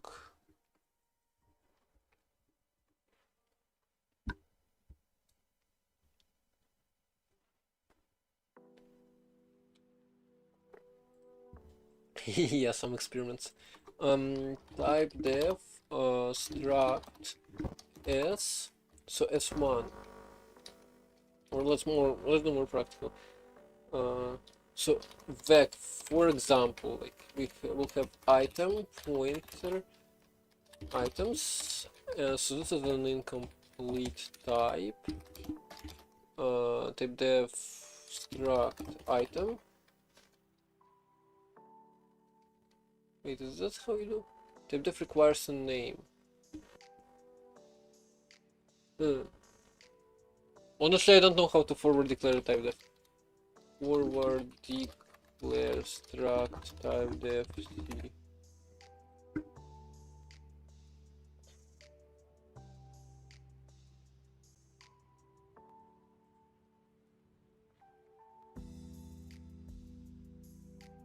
I mean, I have an idea. Like, I want it to be a type def. So I could do item underscore item. I think that would work. And then I'll do struct item, which depends on vec, so that's why it's like ordered like that.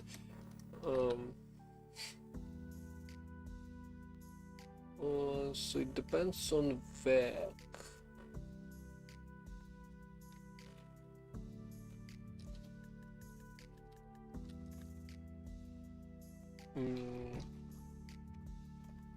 So type def struct item. Nice. Yeah. What am I doing? I'm experimenting with C to see how to generate it. Okay, so this does not match. Def struct anonymous. So this is meant to be struct item underscore, I guess. Yeah, so that's a problem. And vec, type def struct vec. So like that. So forward declarations. Forward declarations are an issue. Because like for forward declarations you need a struct thing. And if it's a more incomplete type,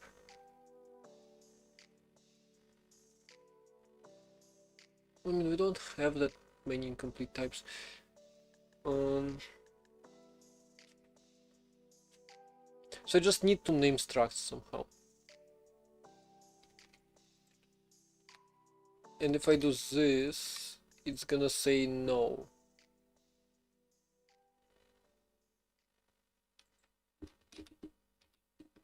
Yeah. I wish I could do something here.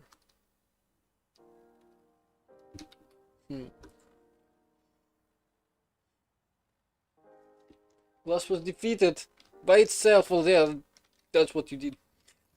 Anyway, so type dependencies. Okay, I'll drop incomplete completely.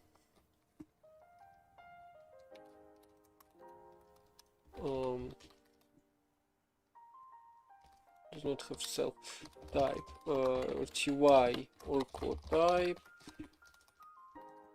reference.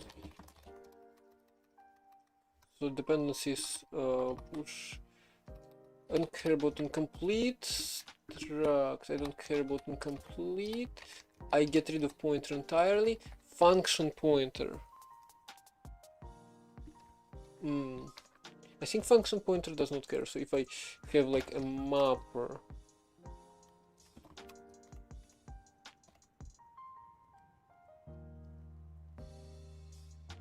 You're failure. You're not failure.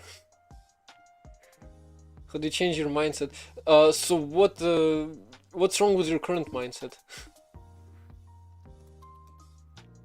Item of fan. So that's a function pointer. I assume it can be incomplete.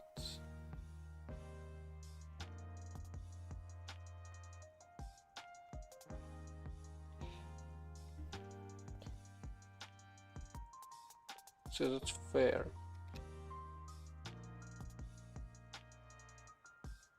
Yeah, that works. So for function pointers I don't actually care. And for function decals, do I? You're 24 and haven't done anything in your life and you're unemployed. Yeah, that's a tough situation. I mean, like, what do you like? What are you, how do you phrase this in English? What do you like to do? What would you like to do, like, in your life? Item fn item x.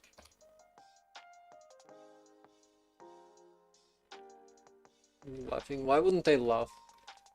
Laughing is good for health. For mental health. Like watching other streams, by the way, helps my mental health because I don't feel alone. A tip for anyone if you feel you're alone. So like before I was watching YouTube. We'll be back. Oh wait, you're here. Hi Penguin Operator. Oh, you redeemed third an hour ago. Yeah, right, I forgot. So yeah, before when I was feeling alone, I would watch YouTube. This would distract me, but if I watch stream and talk to somebody. A simple language for once. Don't worry, we're not switching from Rust. Anyway. So yeah, you wanna find a job? If you wanna do programming, just do programming. If it's not critical... Don't worry, we'll stick with C for a little bit. You'll see more C content on my streams soon. Although even sooner you'll see more Minecraft content. Yeah.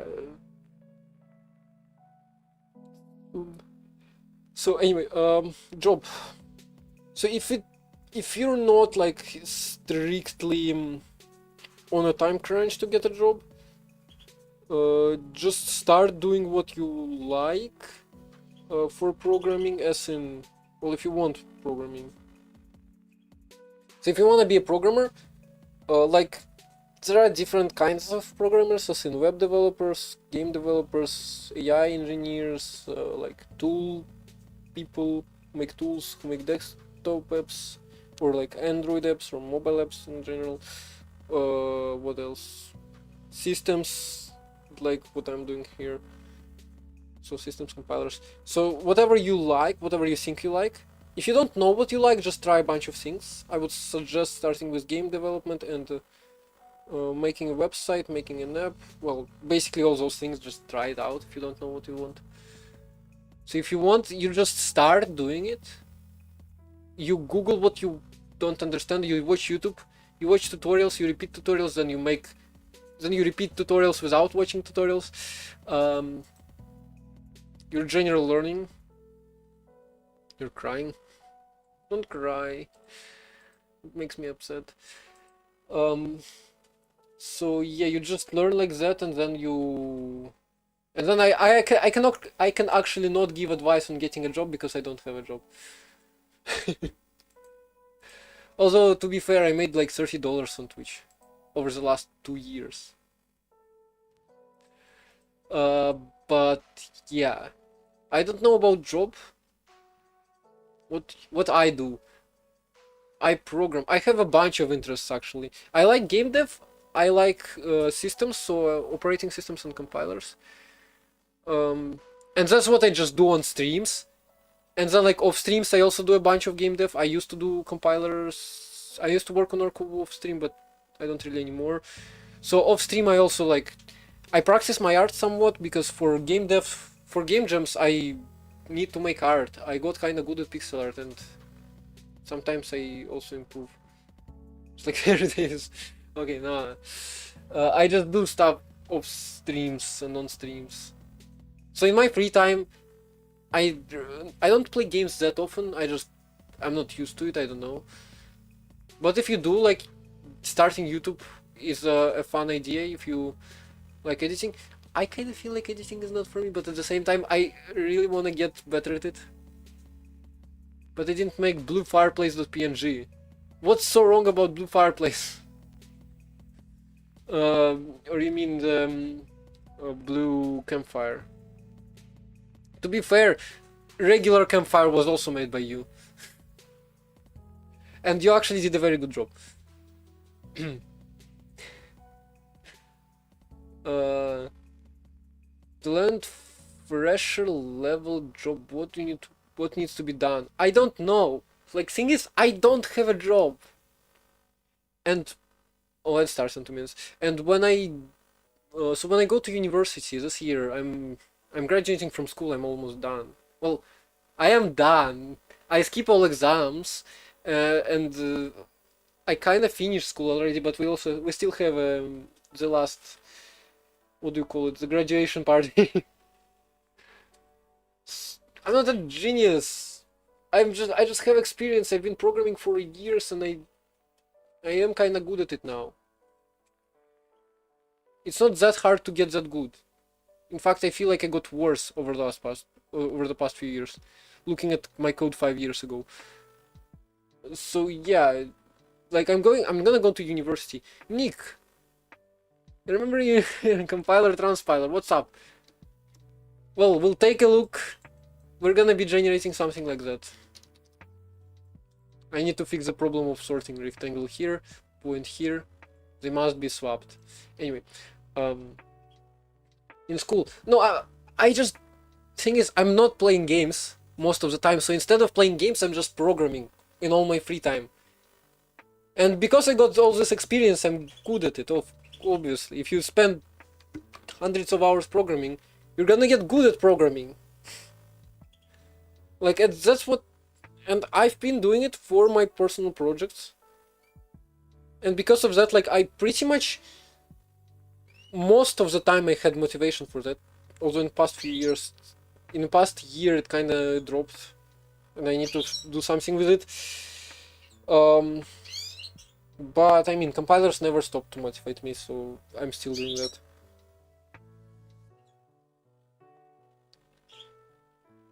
What do you mean studios? I'm not a studio. I'm just a person. I've just been programming in my free time. And all my programming is my projects. My projects are never on a time crunch. Well, unless I set one. Unless I set a due date myself.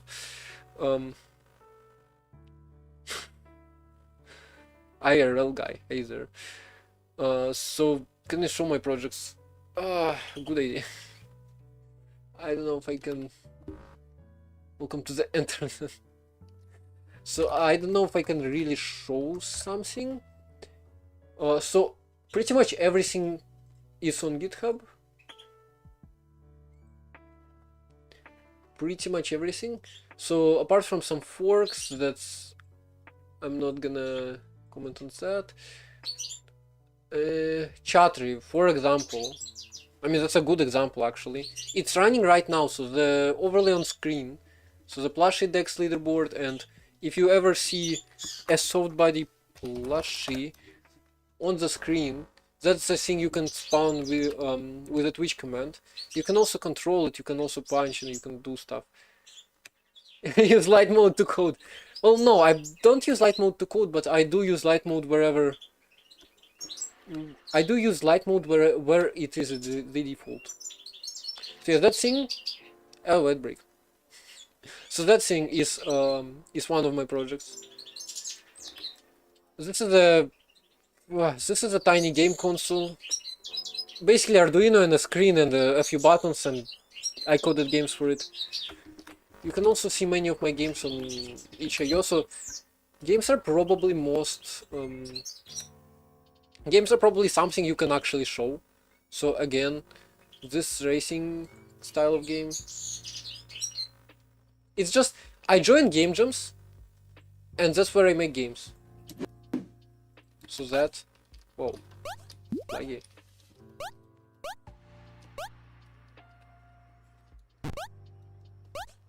Whoa, I forgot. I forgot how to play this. Oh, anyway. Oh, I completely forgot controls.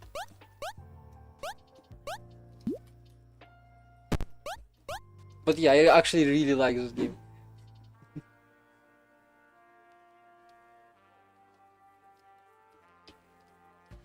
Dash through space. I kinda wish I had a better shader for space. Like, white dots would be cool here. This one is a kind of a puzzle. I messed it up.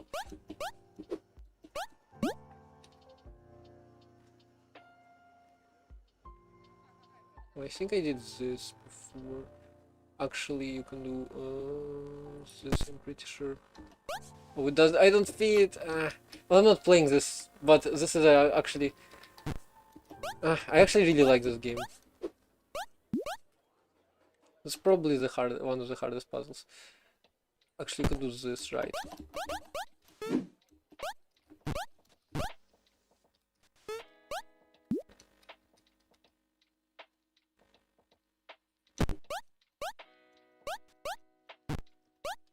I remember I got Covino to play this. He actually enjoyed it. For a person who hates platformers, this is very good. My wife must be lucky. If only there was one.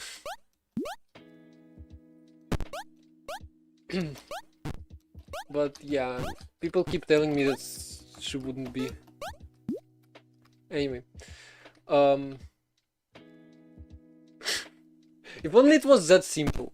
Like, stuff I program is useless. I mean, it's not useless per se, but very few people would actually need it.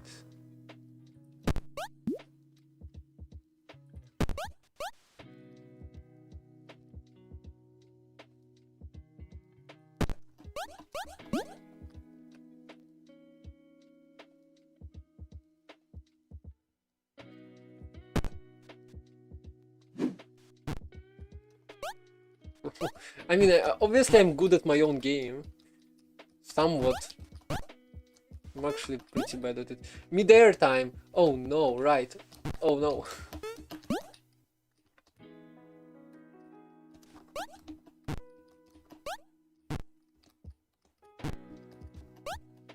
Come on.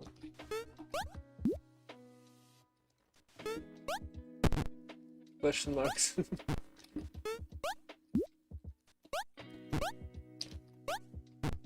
I'm bad at it.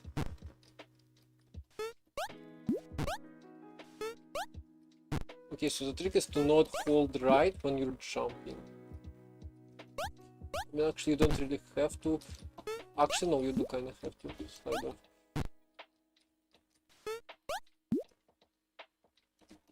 So red levels are tricky.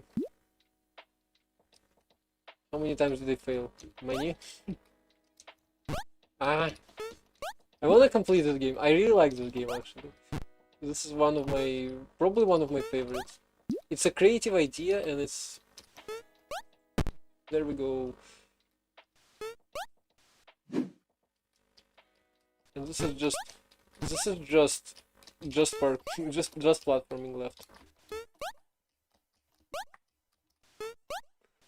Yay. Made with love. This was scene really.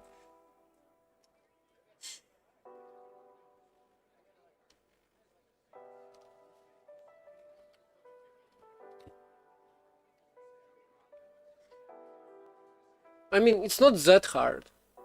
You just program. So yeah, game dev is probably the thing that you can show the most. You just code. You just make games, game jams. I don't know about the job, about getting a job, because I don't have a job, and I don't know how you would usually get a job. Well, yeah, honestly, no idea. But like I hear that when people go to university, it's usually relatively easy. Anyway, so let's get to work.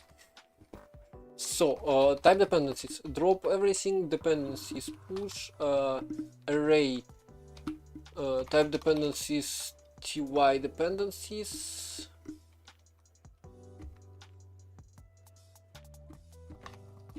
Yeah. Everything else. Do nothing. The easiest language to get a job in is Rust. Okay, no, don't lie. It's not hard for me. No, it's not hard if you just program for a while. I'm not genius. I just have experience. I have years of experience. Like, what would you expect? Speaking of this, function. So,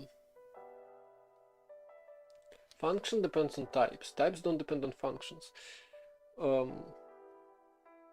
How I learn stuff. I just told you. So I don't remember how I learned how I started learning programming. I guess my parents just got me into a club or a school, something like that.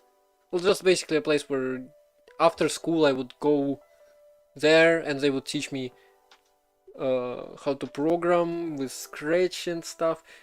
Later I just started making games, and then I was, well, yeah, first I'm pretty sure I first started just making games, and I got very quickly into Arduinos and stuff, because that's what the club was about. So I just started making my own projects, and from there Google stuff and look up on YouTube. YouTube has a lot of tutorials. YouTube is just for learning. YouTube is amazing.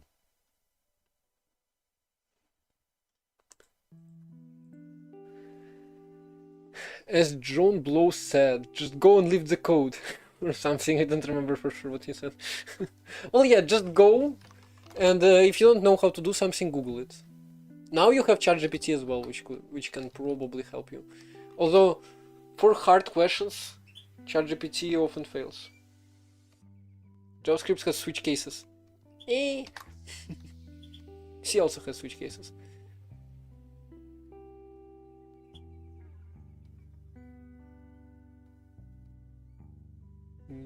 Played Velocity whole day every day. Vice City. Velocity. Yeah. I've seen my granddad play Grand Theft Auto, some version of it. Wish I had guide. I mean, you don't need it. I mean, to start, maybe you do. C? TypeScript. Being the best programming languages of all time. Of our time. Wow. Yeah, Nigel, so you're working on your TypeScript backend. Will you be working on it someday soon? Kotlin is better, sarcasm. I wish I had more Kotlin experience. Somewhat. Anyway. So yeah, since I have top sort, I can just insert function stuff. Enter programming by writing Minecraft bucket plugins. You know, you can enter by doing Roblox modes. Yeah, that's fair. TypeScript is good. I mean, yeah, TypeScript is good. Not like it has limited applicability because it's basically web. I don't see TypeScript used anywhere outside of web development. But TypeScript is pretty cool. I don't know, for the first language would it be useful? Would it be nice? But anyway, so might as well use that.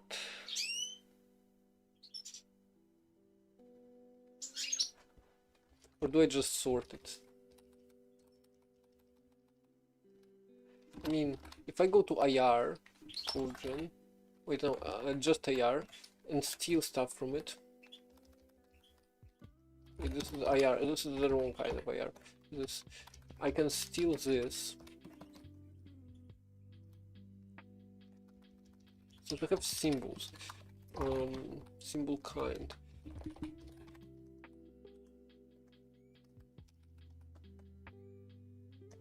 How did nobody complain about the theme? I don't know. I wouldn't, I already said. Theme, graph, box, material. Wait, what? I don't have material. Oh, it's dash. Nigel fooled me. It's dash, not underscore. Okay. So function is just FMT function and type is just FMT type. Oh. Wow. Another crack developer on YouTube called this guy. He's machine cracked.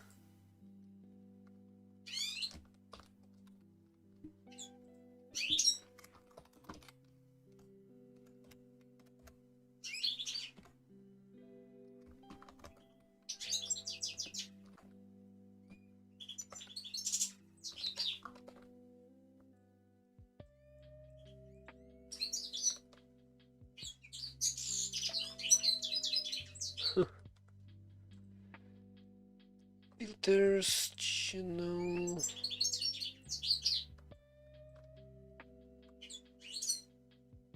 I cannot find that guy.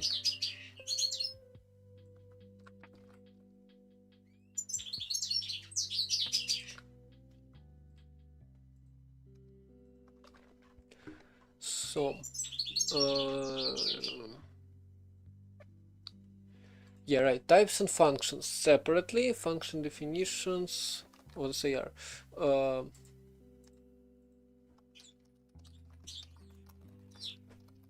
Since interned. Also, this is public. This is public.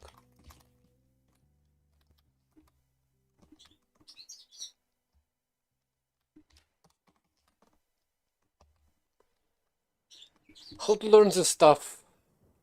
Just start doing it and go to YouTube for guidance. Oh, I forgot. You have pushed your Godbolt at Home plugin. What's Godbolt at Home?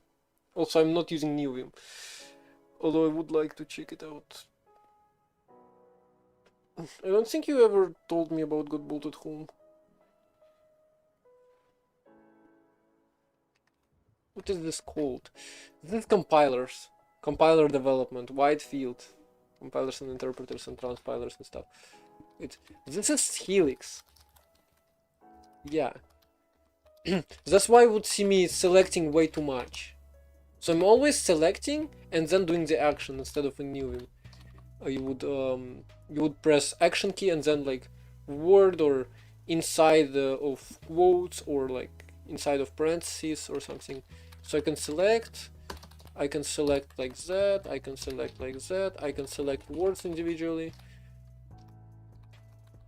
Like very powerful is Alt O, which is like AST3 selection thingy. Anyway, so function. Literally copy that.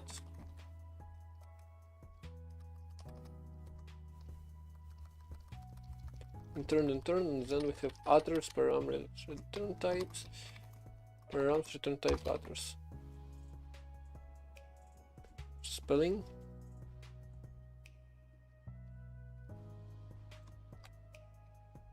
Same as me.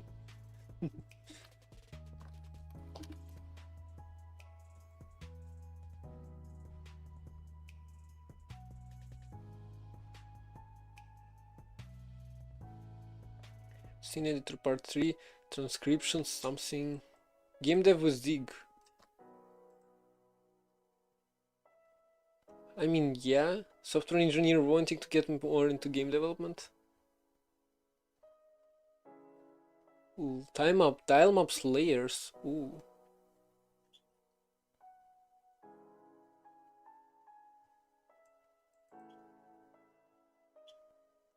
So he's transitioned from uploading VODs to streaming them directly.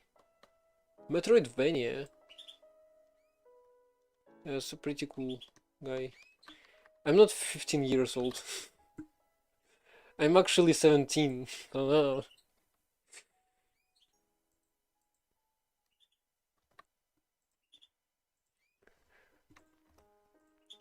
no. Anyways, so functions. Simple enough. Types. Just copy that again. Now I get rid of symbol.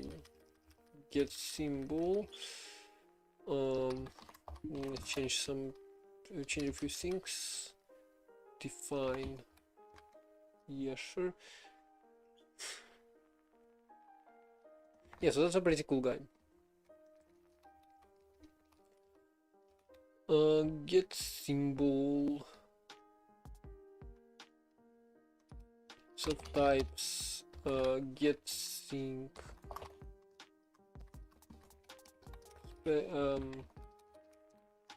Is it unwrap or else panic? This.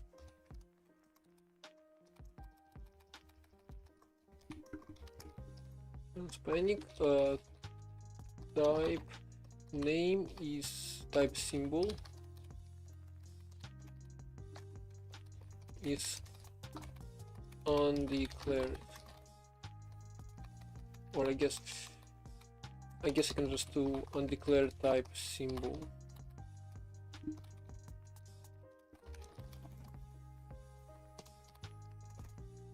Takes one argument. No, it doesn't.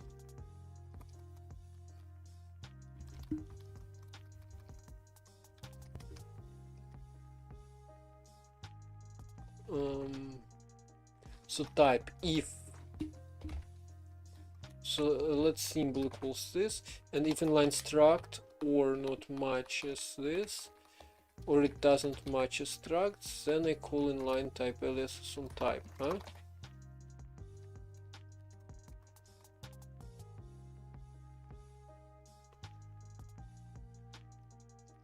Otherwise type.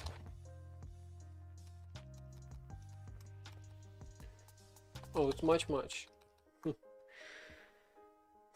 Godbolt is home. When I opened the stream, I was on Compiler Explorer. Yeah, it's Godbolt.org. You read a plugin that allows you to extract assembly from your binary and show it alongside the source code right in the editor. Yeah, that's pretty cool. You're gonna become cracked. Well, go ahead. I believe you can do this if you do this. You just push. So else. So if we if inline struct is true, then we will inline type aliases, or if it's not struct, then we will inline type aliases. Otherwise, we'll return ty immediately. And if it's not a symbol, we'll also return ty. Okay.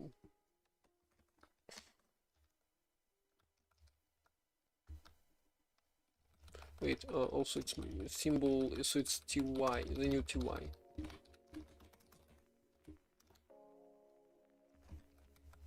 Wait, no. So it's symbol. I'm just gonna return symbol here. So symbol is an occupied entry.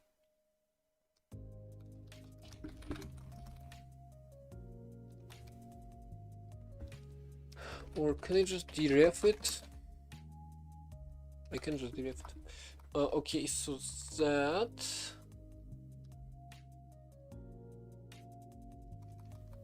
I think that's fixed. Now, intern type, function, type macro, invoke macro. This Kujin stuff. Hi. I remember you. So type dependencies. Yes. Now it's like that. Now I will need to top sort the types, and I will also need to, what am I working on? Well, my compiler, obviously.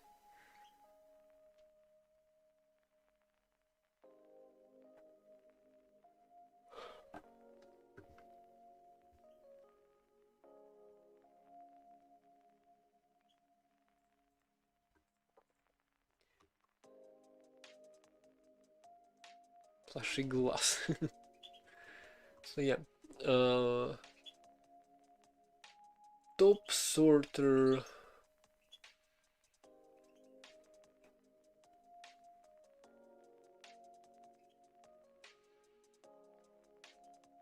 So we'll need to top sort it, but I will also need to create forward decals.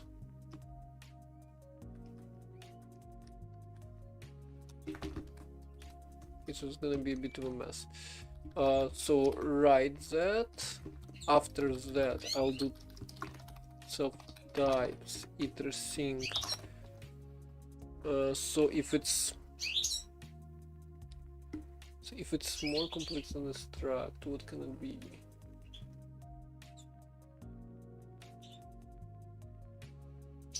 So its type, it can be an array.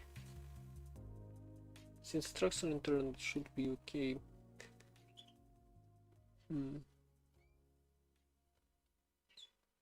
So I only care if it's a struct.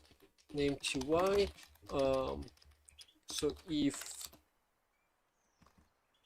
well, I mean, to be fair, I can also do dependencies on that. So top sorter. So I go through types, and I also match. So I do. So here I do type dependencies. Mute. Then sorter depth insert. Then also sorter visited insert. Actually, I can do set here. Hash set. Qualifiers. Not a CC. Set collections, and I can also get rid of hash map here. That will look a bit.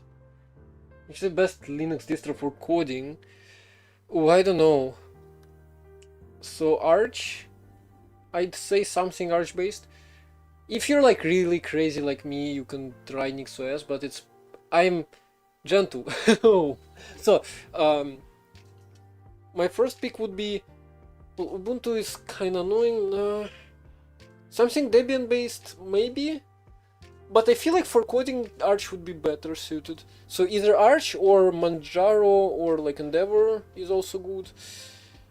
Also, I don't know much about Fedora, but I would also prefer Arch over it probably. Then comes Gentoo. Gentoo is if you like pain and suffering, and then comes NixOS, which is also if you like pain and suffering, but like you don't like Gentoo. WSL2 to Arch. Honestly, I don't know. WSL really doesn't matter what distro you're using. I mean, actually... Okay, so I don't know. I feel like you only use WSL with Debian. You use Ubuntu. A real developer can do their work on anything, even Windows. Yeah, right. But like, CacheOS is pretty friendly. I use CacheOS. CacheOS is nice. So CacheOS is another Arch-based. Wanna switch from Windows? Well, yeah. If you're a beginner, Manjaro is real nice. CacheOS is also nice. CacheOS, I mean, like, it's just a derivative, pretty much. It's another Arch-based one, but it's employing optimizations and cache and all this stuff. I guess I could suggest it for gaming. Thank you for the follow, QZAB. So yeah, if you wanna switch from Windows, I would suggest So Arch based would be Manjaro and EndeavorOS. I would probably go with Manjaro because I like it better. So yeah, that would be one of my top picks. And also, I don't know about PopOS. People say it's raw, especially with Cosmic. So people say they went too fast to release Cosmic into LTS. So I don't know. I don't know of any other good Debian-based distros, to be honest. And well, yeah, that's basically it. As the first distro, Arch has also a bunch of other derivatives, but like Emo Manjaro is best. I like it best because that's what I started with. But yeah, you can break any of Arch distros. Arch is really breakable. But if you wanna really get into Linux, that's a good thing, somewhat. Something less breakable, I guess Fedora would be less breakable. Fedora is pretty nice, but it's also kind of with all the SE Linux stuff. I mean, you probably wouldn't interfere with it, to be honest. But also Fedora feels kind of limited. So either Arch or based like Manjaro, because like installing raw Arch is unnecessary unless you just like it, unless you want it. Definitely not as the first thing. So yeah, Debian based. I feel like there must be something better Debian based that I'm missing. Raw Debian is obviously out of the window. It's for some reason Debian people just make sure it's hard to install. It's like you need to get the ISO. To get the ISO, you need to travel 1,000 links. Then while installing it, it's also kind of confusing for beginners at least. I do have Debian Net install on my universal USB stick. See, I don't know. There must be something better with Debian based. I just for some reason avoid stuff. For some reason I avoid Debian. Anyway, so that's dependencies. Now forward declaration. If ty if matches ty or code type struct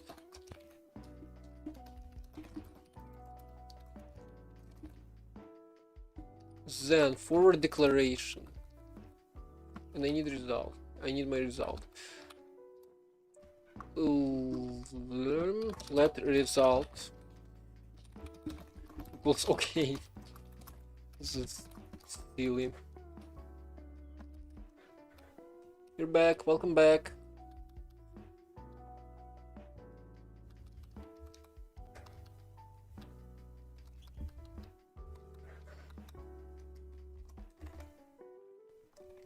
Oh, also Clear Linux. Clear Linux would have beaten Cache if it was still there. Unfortunately, I found out about Clear Linux like the day it was closed. I'm pretty sure I actually found out about Clear Linux because it was like discontinued. I just saw a blog post. Once in a while, once in a month or something, Google just sends me a notification on my phone about some random news, and I just click on it and read it. Sometimes it's fun. I don't know. So write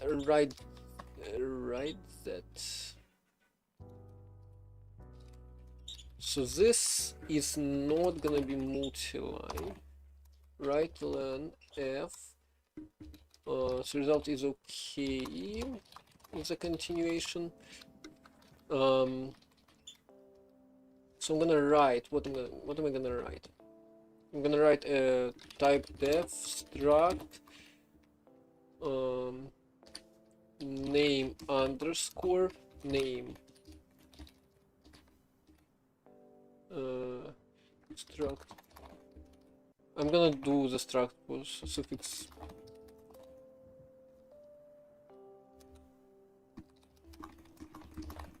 So there's that. Now it's just result is okay. So that was type forward declaration of types. Then we go through types. Then we top sort types. Current Orco symbol.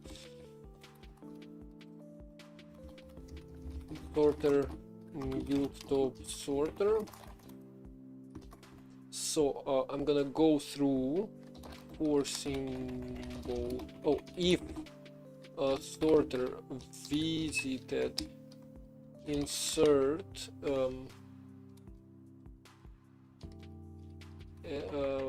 how do you insert? How do you add something to a hash set? Hold on. Hold on. Oh wait, I provided an extra one. I provided an extra argument. Insert. So if this says whether the value was newly inserted, that is, if the set did not previously contain the values, true is returned. So it already contained, the false is returned. So if already contained, I need. If it already contains this value, then we've hit a cycle. Current, or I guess name is fine.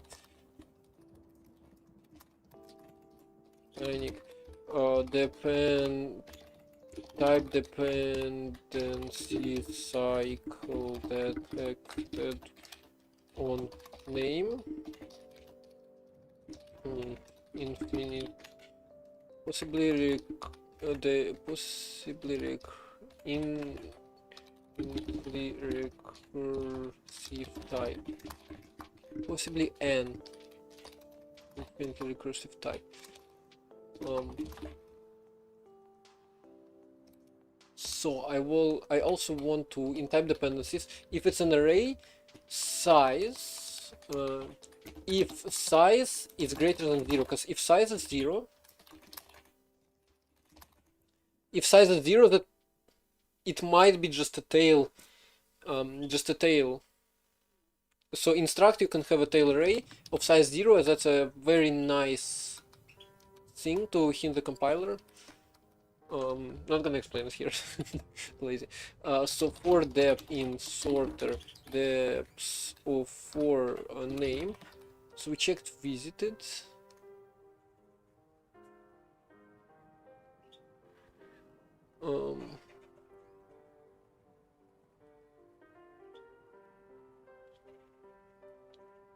Wait, to detect loops you need more than just one state, don't you? Visited hash map of symbol, so I do need to use this. I mean, I don't have to, but I will. So now delete that. So it's hash map symbol to. I'm just gonna do U8.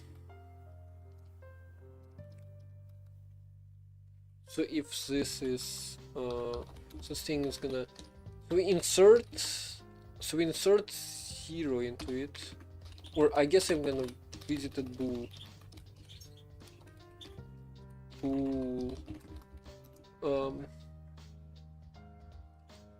if name isn't present, not visited, otherwise bool, otherwise if true, otherwise stores whether it has finished processing. If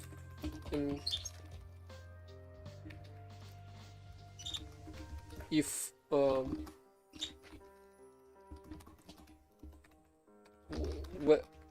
yeah, you're right. You're right. Whether if false is encountered, loop is detected. Whether, oh right. How come I managed to? I swear I know this word. Well, yeah, I do really often make mistakes with this, but but still. Oh, right. A good Debian-based distro would be KDE Neon, or, well, actually I don't know about Kubuntu, but something like KDE Neon could very well be. Although I had problems with it, so I don't know.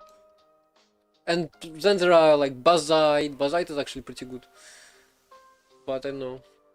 So yeah, consider that as well. KDE Neon, because like Debian-based are pretty good. Anyway, false. So if sorter, if it was false, and we're trying to insert false. So if it was false, it's and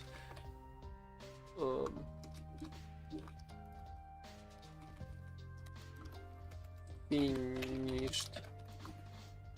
If it's sum and we haven't finished, then we detect a cycle. Then for dep and sorter deps, and at the end we'll do visited insert true, and then I don't care what the previous value was. So for each dependency, for indeps name, if so I'm gonna do get name, and then I'm gonna do iter flatten. Can I do that? I can't do that. I can do flat map. So option turns into an iterator, and then so this is gonna be deps iter. So deps is a double ref to var. So this iterates through symbols, yes. We'll just top sort dep sorter.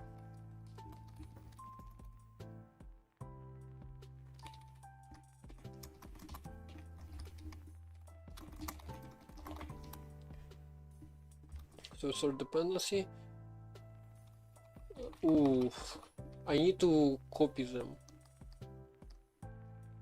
I mean, technically, if I remove it from here, it's fine, right? I can just do sorter deps remove name, and then it's gonna return an optional vec. Let deps, and then I can do deps dot iter flat map, or into iter into flat. Wait.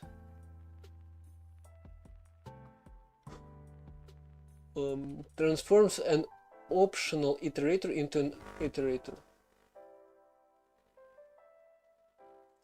Wait, Control D. Will this work? How does this thing work?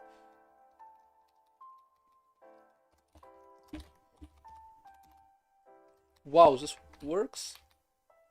Unstable. Of course, every nice feature is unstable. Flat. Iter flatten. Iter flat map. Back into iter. That should also work. Oh, so this is a reference. Into iter. I cannot into iter. No, I can into iter option. Okay, so that's gonna work. Finally. So that's top sort. Oh, and after I finished visiting it, I'm also gonna sorter order. So actually, the point is ordering. So I'm gonna add it to order. Then, so I'm gonna move the result here. Then I'm gonna for name in sorter order. So that's type, self type, get sync, let sum ty equals get sync, else continue. I'm gonna skip unknown types just in case those are like library types and stuff. I know. For example, types from the lib. So occupied entry. So ty. Now ty, I'm actually gonna declare it this time. So write ln f. So I need fmt type. Where's fmt type? Fmt type is here, huh? Ty constant. What is constant? What is constant? Hold on.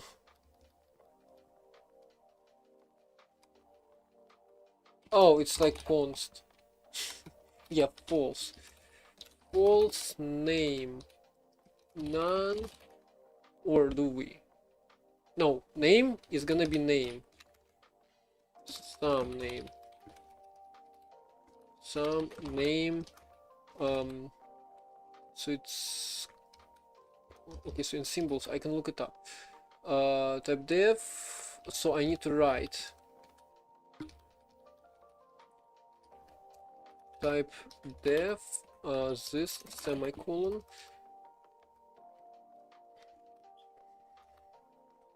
I'm gonna make it simpler. So name is gonna have to be converted. Name some name. Oh, fmt symbol takes a string name. What's my Rust? No, Rust Foundation experience. Okay, so actually, you cannot do that in safe scope. Yeah. Yeah, but so first of all, Bevy destroys type systems. I have barely used Bevy. In fact, I have not used Bevy because it didn't run where I tried to use it.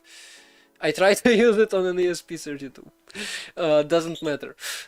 So yes, compiler can feel limiting at first, but once you get the hang of it, you just need to know you never store pointers in Rust. You just don't store pointers in Rust. In fact, I have a pretty nice pasta somewhere in amount t. So channel GitHub pastas commands comment. Wait, no, that's a different comment. Rust borrow this. So first of all, Bevy is very opinionated. I don't know. I don't like ECS personally, but I also heard that Bevy like destroys type system. And yeah, once you get the hang of it, it becomes very nice because, well, sometimes yes, sometimes even I still sometimes get hurt by Rust compiler. But usually, when I actually realize the error, it's like it actually makes sense somewhat, but it can get difficult. And I really like Rust because of all of its features. Like all of its features, once you get better at borrow checking, all of its features are much worth it, or just worth it. So add some nuance. So this, I wrote this as a comment to some Let's Get Rusty video about borrowing, and that's not like accurate, but hey, I think it's a good analogy. So when you Rust, each time you borrow, you run a wire from the place where you borrow to the place where you last used the borrow. The longer the wire is, the weaker it is. It hangs lower and lower. The lower the wire hangs, the more borrow checker will try to break it. Especially in places where there is more than one such wire. To protect yourself from this behavior, you either run short strong cables, isolate cables with RC and ARC, or use wireless connection by storing, for example, an index into a vector or just a field of a struct every time instead of borrowing it. What does this mean? Huh? Well, anyway, so idea is you don't store references. When you store references, you need to think 5 times before doing this. Yo, you're making a Chrome extension to detect AI-generated review on e-commerce product. Well, go ahead. Although AI detection.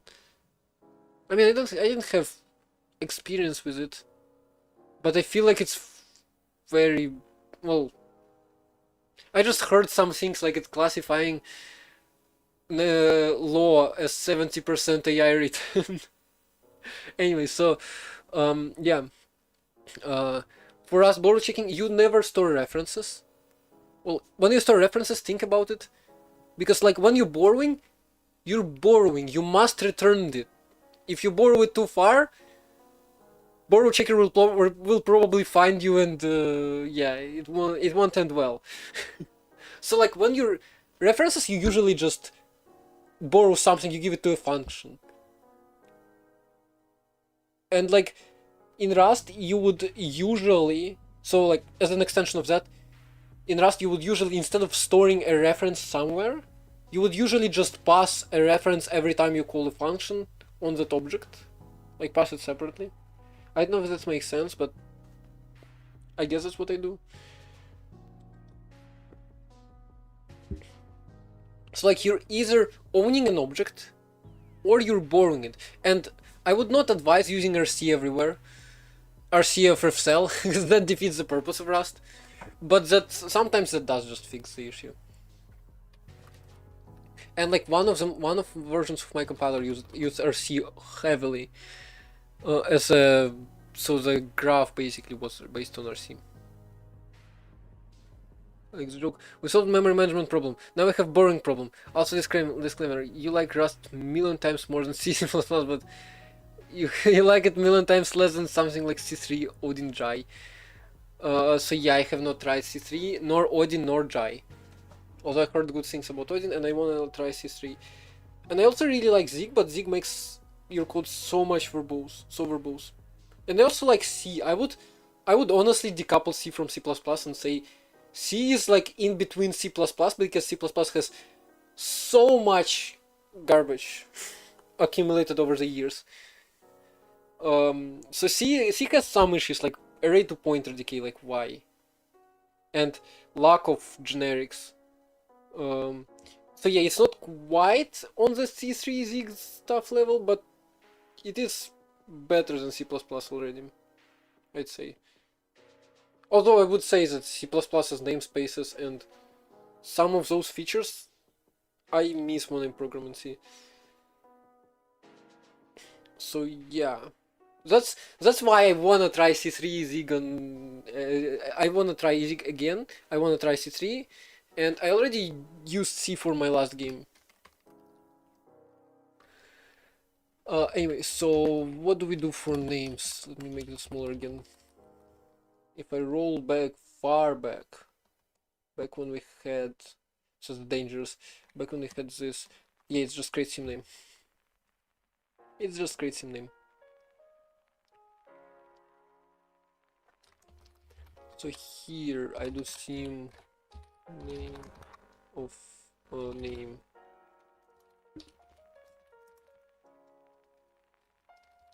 And like also when using Rust, you will find that you can borrow where you like wouldn't be able in C++, for example. Because like, so here I create a temporary string, I never store it, I immediately borrow it and I pass it to a function. Like in function arguments you can borrow stuff. I think it's similar to Jai in your crazy eyes because of comp time. Comp time is a game changer. Comp time is nice, but Zig's compiler also has issues. Why do I think Russians are good at software? Why would you think I think Russians are good at software? Although I would not say Russians are bad at software. Are we reverse engineering, creating a compiler by scratch? I guess creating from scratch, but not from scratch. So some parts are from scratch, but I am heavily relying on Rust C itself and like other things. Although other things are mostly written by me. So yeah, Russians are just as good as other people. And like one of the factors I guess would be that there are many people who yeah. So there are I would say, so right now I'll talk about Russians who don't know English. There are many people who speak Russian, and so there is a lot of so I think it's making Russia famous. I mean, yeah, I guess. So there's well, actually that applies to all people who know Russian. There are many. Okay, no, education system. I don't know about education system in Russia, but in Belarus it's horrible, informatics wise. So yeah, there are because there are a lot of people who speak Russian. Um, Regrets. Yeah, I'm sorry, penguin operator. So yeah, because there are a lot of people who know Russian, there is a lot of learning material, a lot of tutorials and stuff. I'd say it's like almost as good as English. It's not. It's definitely not. I'm not Russian, but I am Belarusian, and Russian is my main language. Oh my god, your bots are banned from studying. Well, just know I'm never gonna ban you from here. So yeah, because there are many people who speak Russian, there is a lot of blogs and other. Never say never. No, trust me. I trust my two moderators. Yeah, that's why Russians are so like even before they learn English, or if they even never learn English, they still have a lot of learning material, or well, they still have a lot of well, yeah, a lot of blogs, a lot of books, a lot of stuff to learn from. That's like probably one of the main. Like a joke job with no value, huh? So government does not ruin it on purpose, huh? No, it may change. Yeah, scary. Well, I'm not Russian, so I can't really say much. Although I'm Belarusian, and I don't know if this applies. I mean, actually, you know what? Since I'm going to university, I have heard so much about teachers being fired because of like politics and stuff. Yesterday, I heard about teacher having a fight with university, and like he was legendary. So a legendary teacher having a fight with university and getting fired because of, well, not because of that. There was a fight, and so he had to go. He had to go, and that's like when the university like drops in quality or something.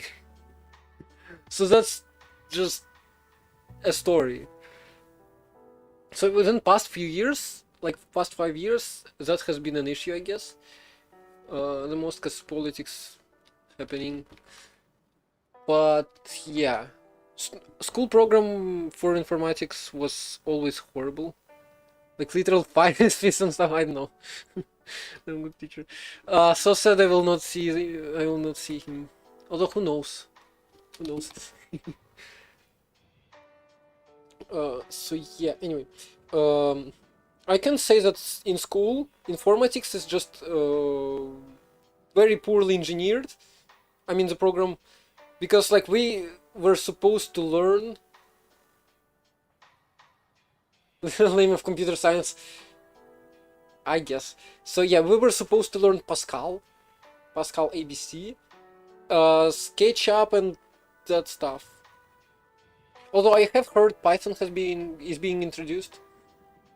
Also, I have heard Python is being banned, but yeah, no.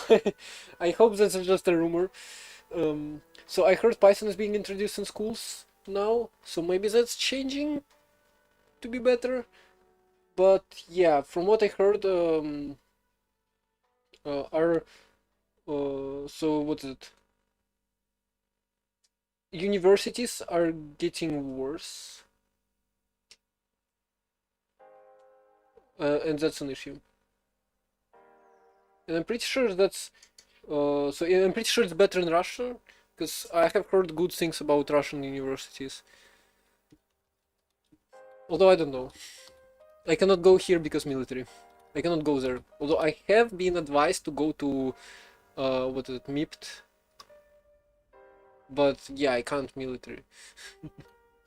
Because if I go to MIPT, then I have then I'm gonna go to jail. If I come back ever. Soy deaf? Excuse me? I don't have a MacBook, I'm not a soy deaf. That's the definition, isn't it? I need TY, like that. I need to start vibe coding. No, I'm not. No, I don't. AI is not good enough for stuff I'm doing.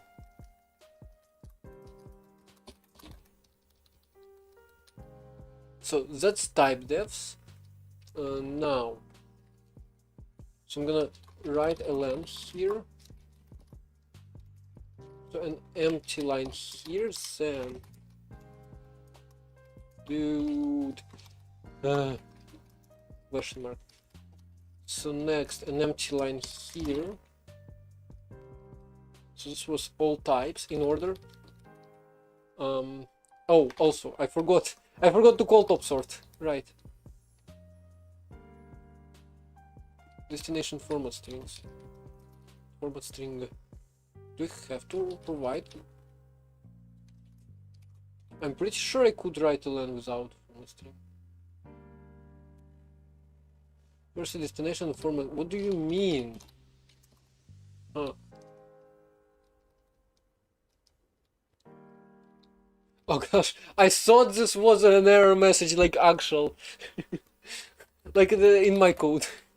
A lint. Anyway, for name in or do I have to itersync again?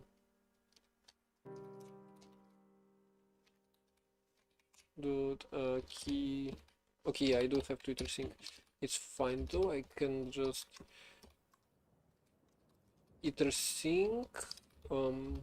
So the closure is gonna have. We're gonna ignore types. We're gonna do top sort, name sorter. So that's the way you do stuff. So if visited is so if let's sum finished equals sorter visited insert, if finished, then it's safe to return because we already processed this. Otherwise, dependency cycle. Now top sort is mute. Typing from an M5 Pro. Why not make something useful though? Is this not useful? I mean, okay, do I lie to myself or do I look at the truth? Also, it starts in 12 seconds. I feel like Orco has a use. I don't know. I hope. I wanna hope that.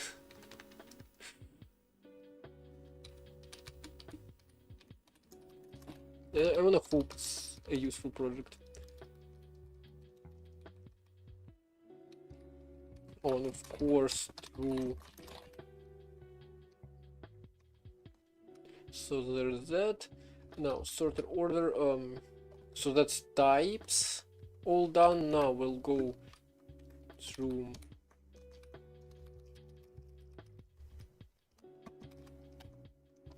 all function decals.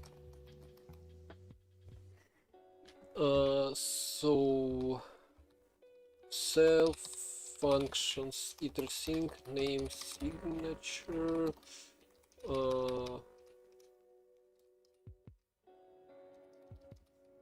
Result equals write len f. Pretty much just that with a semicolon. FMT not useful. Uh, you're breaking my heart. How can you do that? Name, signature. Signature. So this is just a reference to function signature, and this is a reference to function signature. At start, I know it started. Name all args, false.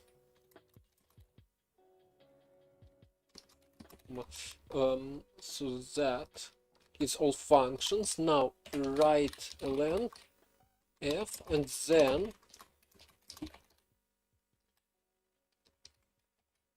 then there we go. Method not found in backend. Self backend gets symbol. Oh right, that's all collision, right? Collision. Here. So it's context functions dot get thing name unwrap or else panic trying to collision an undeclared function name. This name.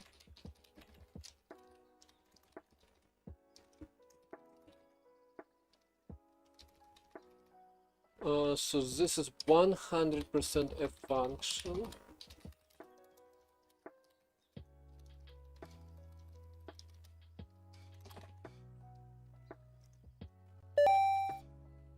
Network coding, thank you for the follow. Have I heard of SNBox? Sounds familiar, but I don't remember what it is. Sounds like incredibly familiar. Someone in chat probably mentioned it at some point.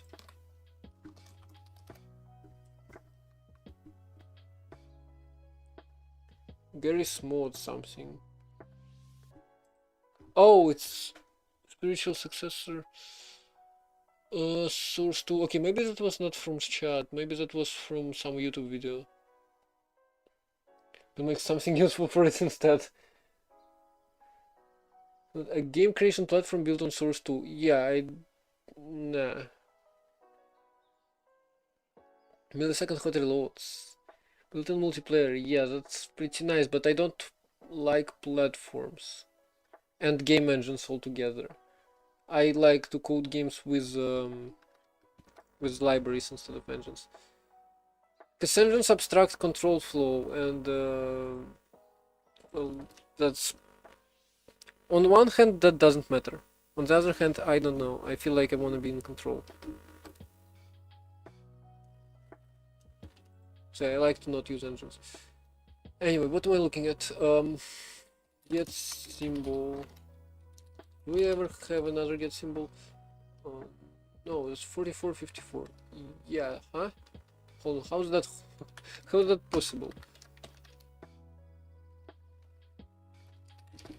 Well, okay.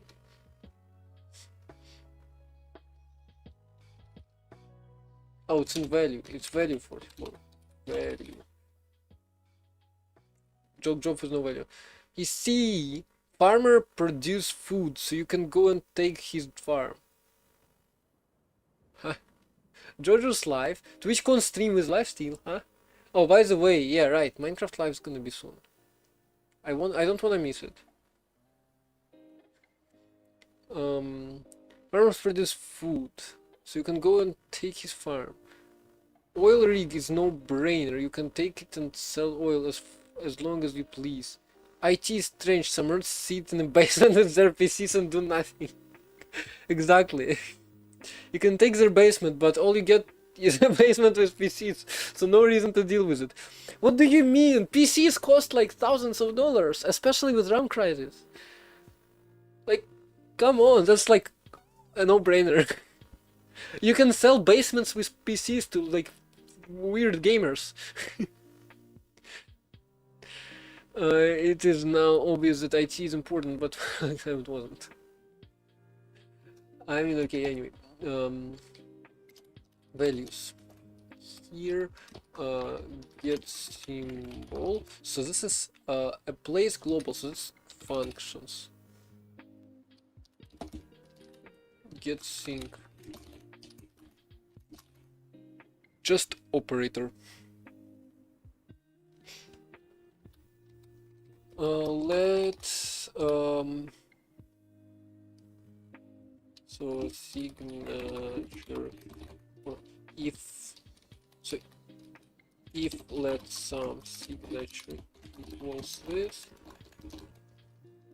then I just do value info penguin Jane.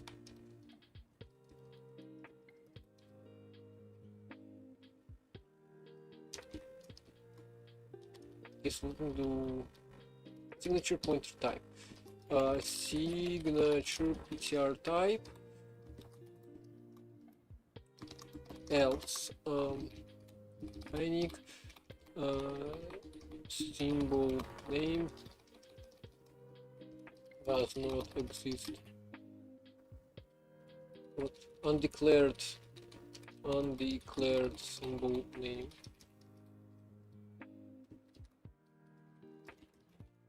Something like that. Why doesn't it format as comma? So it's gonna be a big if else. So there's that.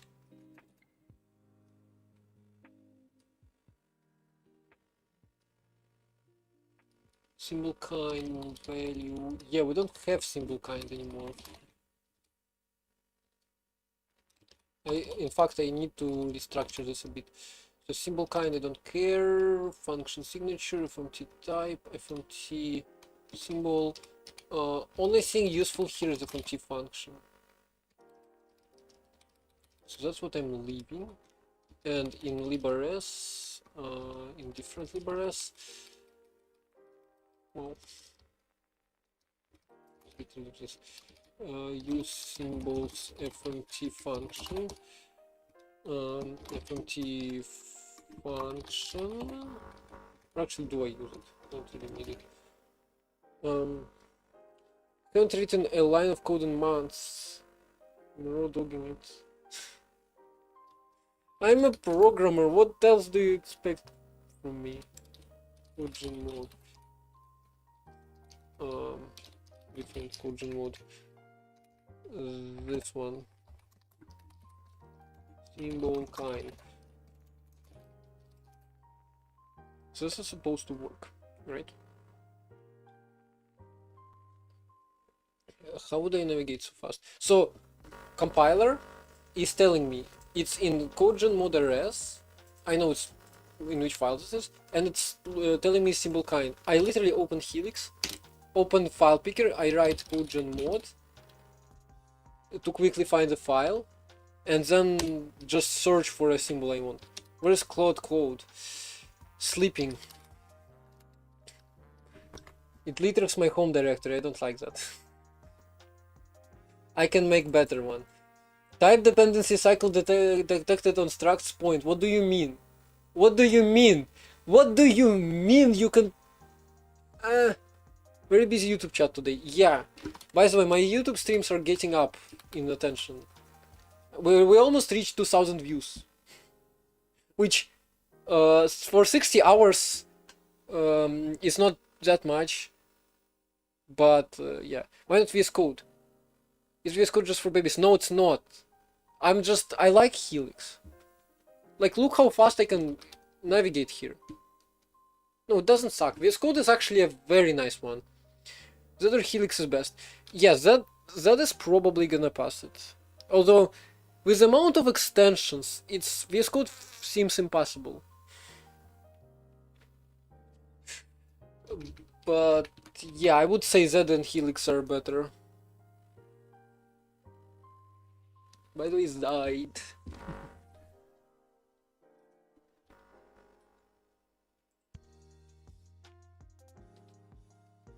So what was I doing here? Oh right, it's panicking because for some reason it detected the dependency cycle, and I think I know what it could be. Kernel based ID in Odin. That is better just because it's not an Electron F. Yes, but like the amount of extensions in VS Code is just like for every workflow.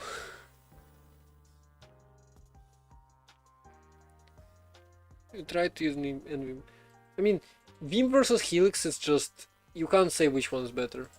I obviously like Helix better, but at the same time Helix doesn't have extensions yet. And Vim is just more popular and the keybind scheme is just more popular. Too hard even for autocomplete or color syntax. Yeah, and Vim is difficult to configure. We should rewrite our workflow in Rust. Borrow Checker would be so angry at me for that. It would just eat me alive. So somewhere the dependency cycle. So if finished, then it's finished. If it's not finished, so we top sort name, and it is a struct. It is not visited yet though. Okay, let's log it. Print ln top sort name. Let's just see what it orders. So we do person is string, then we do rectangle is point is point. Hold on, what? Or no, or point is reached, then we do point, then we do unit, then we do pair, then we do point. You don't need a code editor, you only need Cloud Code. Also, why is Rust so popular now? You don't get the special. Advertisement. So Rust advertises as a language which doesn't break, and that's somewhat true. Diagnosing issues in Rust is easier. Although I don't know, I haven't been professional programmer for other languages really as much. But yeah, it is actually easier. But in my opinion, what's more playing is Rust's ecosystem, and its standard library is amazing, and crates, well, they're pretty much the same reason why like Node.js was popular. So that's, but like, so like you can look at Rust and yeah, tooling in Rust is also amazing. Cargo, Rust, and stuff. And you can look at JS and Rust. So like Rust is fast because it's compiled, and also because of Borrow Checker it can do optimizations better than C++. But like, so difference with other compiled languages, yeah, you don't have tooling that's as nice in other languages. As far as I know, Rust is the only language which has tooling that matches JavaScript's one. So like Node.js, NPM and package stuff. Anyway, so what's happening here?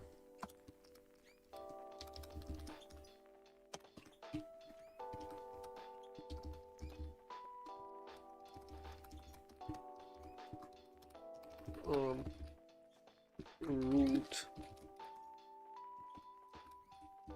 So this will make sense to me.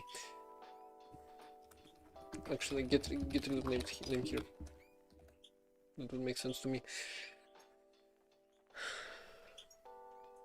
Extensions for Vim-like motions in VS Code. Oh yeah, right. There are extensions for Vim-like motions in VS Code, but there are no extensions for Helix-like motions in VS Code. Root TS unit, then root we have rectangle goes to point, huh? Why does point depend on point?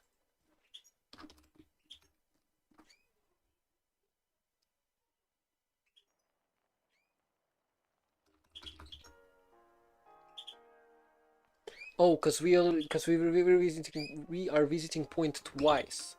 Exactly. Then we go person, which strings, then we go pairs, then we go point, and point for some reason is panicking.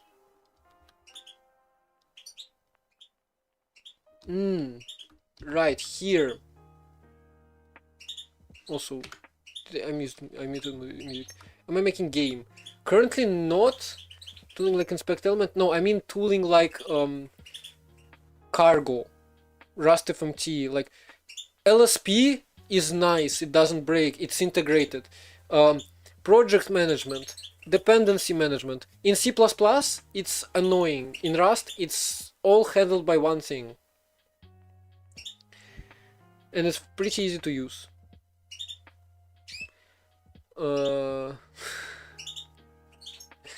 See, I'm not making a game currently, but I will be in a few months, I guess. Anyway, so here, insert. I don't want this insert, I wanted insert if... try insert. Tries to insert a key value parent to the map and returns a mutable reference to the value in the entry. Map already has this key present, nothing is updated, and an error containing the occupied entry and value is returned. So if we already had, so this is gonna return result of a mutable v. So I need to look for error, previous value.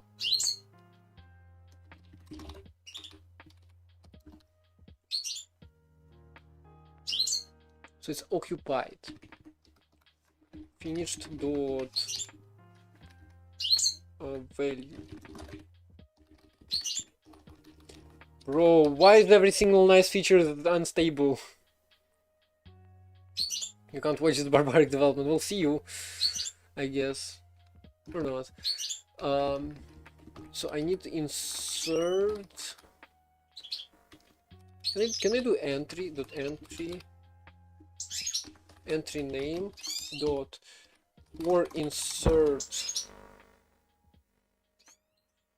false. So I'll take entry. So if it's not there, I insert.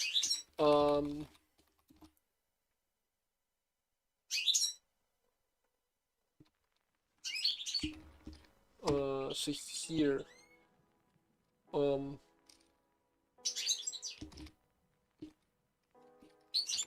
So what do we have here? And modify or insert or default or insert with key, insert entry. So if it was false, and modify. I guess I just match it. Match entry. Holy.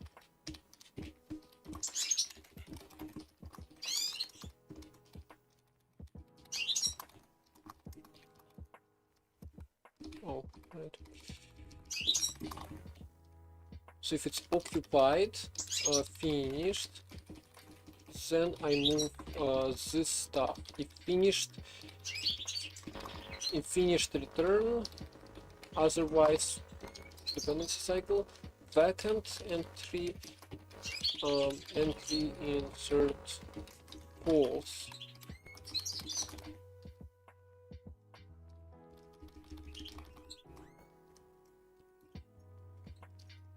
Value.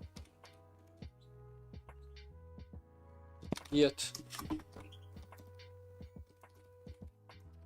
Format. Yeah, that's a bit ugly, but what can I do? So basically Rust is a replacement for C++.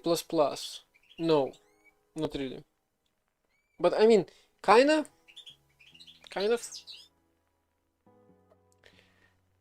Well, actually, yeah, kind of. It depends on what you want to use it for. But yeah, C++ has no standard build system package manager, and Rust does, and Rust is memory safe, that's why it's loved. And Rust is currently most loved programming language. Although I would not be surprised if it's also most hated.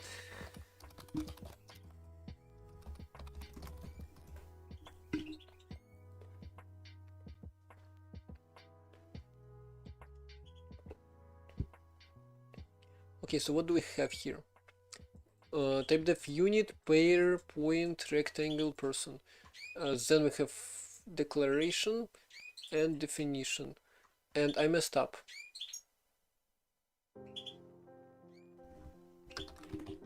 I messed up because I didn't apply something to name. I didn't apply sim name to names. So here, let name equals sim name.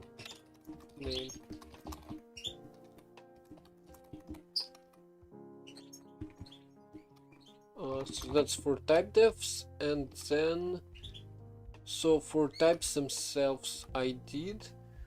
For functions I didn't. Or did I? Oh, how does this work? Name is a stir. It's a ister. Empty function takes a stir. Hold on. What? How did it just convert the type here? That's weird.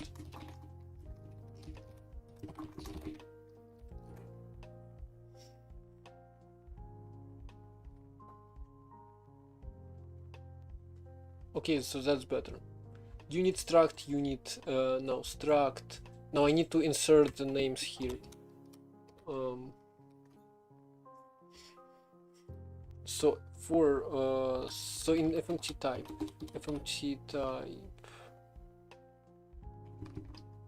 where is it? Where would it be? It's in types, isn't it? I should probably put this in there too. Or actually, yeah. So struct, and then name. So that, and then okay. And if that sum name equals name, I'm just gonna write space f space and name struct. So there's that. I hope it will not break stuff. It shouldn't. Typedef struct unit struct unit. Typedef struct. Wait. I need to put name in. Yeah. Oh, how does this work? Why does it not work here? Wait, what? Oh, because I messed up.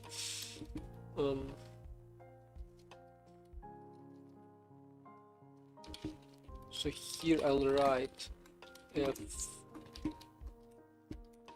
just that, and if there is a name, I'm just gonna do name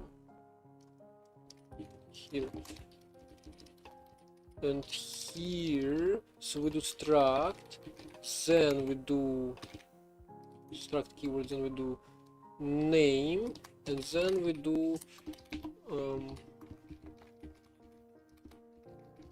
ln space parenthesis like that. Making C great again by using Rust. Yeah, controversial. Most hated, why? Because borrow checker? So, but I am generating C, right? Okay, person struct person. Oh my god, this is so painful to look at, to be honest. Rectangle struct rectangle, but that should work, at least. And if I like run it 1,000 times now, rectangle will not be declared before point. Just so that. So yeah, wait, no way I can mark this thing as done. Right, I mean, okay. Dependencies. Okay, not dependency sorting is here. Yay! Now we like actually can try to run this code at some point. If only I have fixed stuff.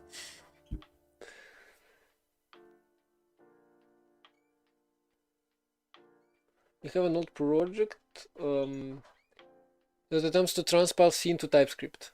It's funny because I don't quite remember why I started it, but architecture is analogous to that of compiler. Well, yeah, I'm currently writing a transpiler. as well, you can say. Although, to be honest, transpiler would probably generate something nicer than this. And theoretically, I could, if only Rust gave me something nicer than this. Oh, and obviously variable names. I need to get variable names there. You know what? Also, I missed stream duration of pi, but whatever. So you know what? We might actually just add that. So it's inclusion. So declare var variable do it in Python.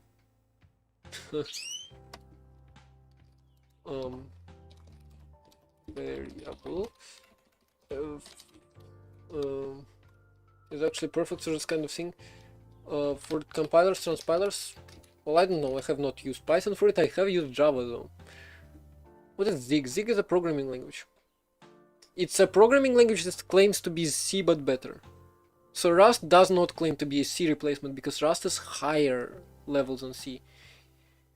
But Zig does claim to be C replacement, and not only that, it also has interoperability with C and C++ so good you can use C and C++ in Zig project.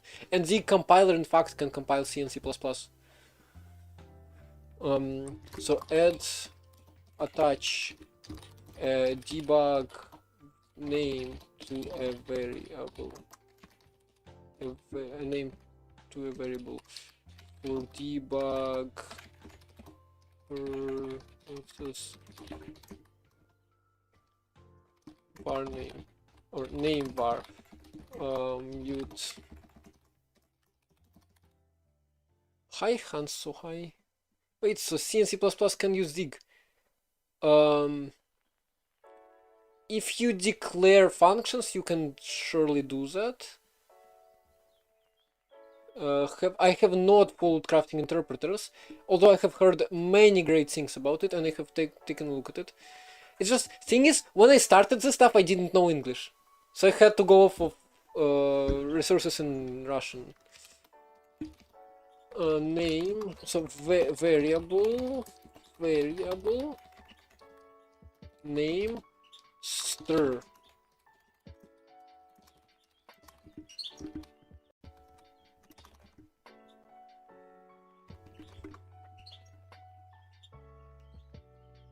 Oh, and by default it does nothing.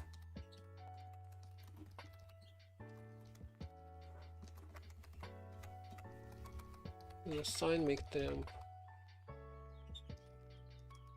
We also have a make temp. I'm gonna put it here. Name, let's underscore equals variable name.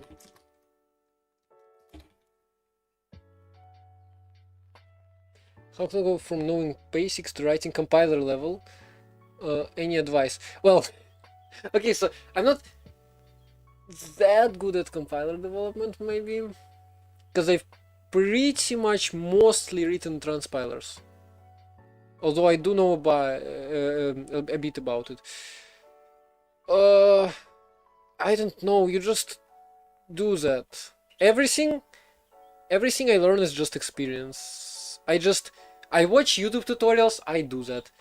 I watch more YouTube tutorials, I do that. At some point I got sick of interpreters because YouTube did not have any single series on compilers. What projects? Well, if you want to get into compiler stuff, make a compiler. Like if you want, you can create your own programming language, then you learn more about lexers, parsers, and this kind of stuff, and designing. If you don't, take a language like C or simplify C and write a compiler for that. And if you like actually implement C, I wish there was a language that's like a little nicer than C on people. So if you actually like implement C, you would also be very happy to see how somebody else's code can run with your compiler. But yeah, if you want to do that, just go ahead and do that. So first I'd say yes, first you should start with an interpreter. What's C3? Of course I do. I wanna try it. I haven't tried it. I wanna try it this summer for a game jam. In fact, my next game jam will probably be C3, and the one after that is gonna be Zig again, because I've done Zig before on a game jam. On the Road 2 was written with Zig.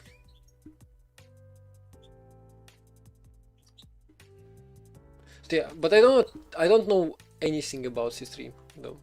Like, I know it exists. Okay, so yeah, right. Name var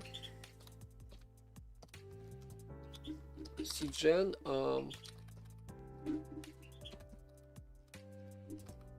Currently I'm not gonna check much, so this is unstable. Imagine building a prog-lang in C, but with absolutely custom C stdlib. If what I try it out. C3 is amazing. It's the only successor language that you actually enjoy. Zig is too difficult. Zig is very verbose. Things I remember from using Zig is it's so verbose, it gets very annoying, but I guess you can get used to that. And yeah, I want to try it again. And with Zig, I feel like Zig tooling is a little weak currently. Well, a year ago when I used it, or 2 years or something. Have started implementing web server in C++ and Linux command utilities like ls, pwd. Yes, those are actually good projects. Although for command utilities, I feel like using C would be nicer. As in, you get a feel of how they were actually written. But I don't know. Honestly, doesn't matter much. Anyway, so yeah, right. I actually kind of wanted to take a look at this again. Did you get any progress done? Refactoring. Just Dunder chat.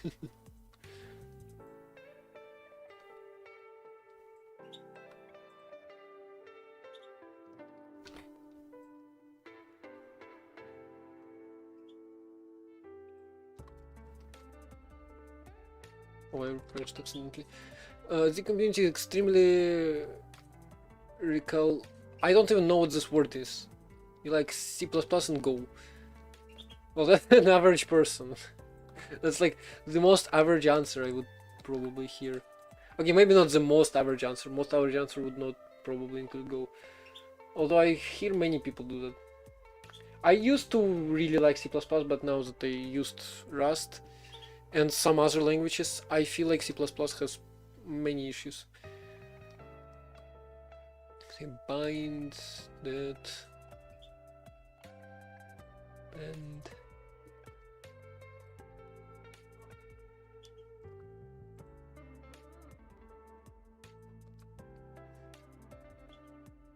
stubborn. Well, I don't know. Honestly, I don't really know what this word means.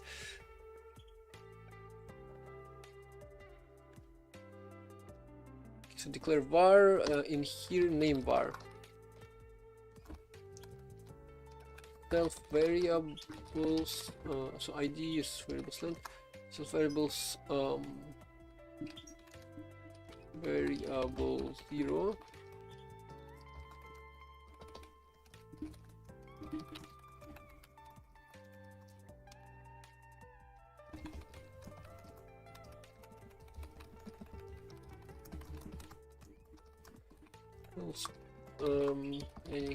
Rust syntax is weird. Yeah, that's usual. Rust syntax is unusual, and I was actually like very well, actually it's like probably it was more so like I've seen Carbon syntax after C++. It was like type annotations. Oh my god, what is this? Rust syntax is pretty unusual if you're just starting, I guess. You get used to that. Like you'll just get used to that if you write Rust. Invalid variable ID variable 0.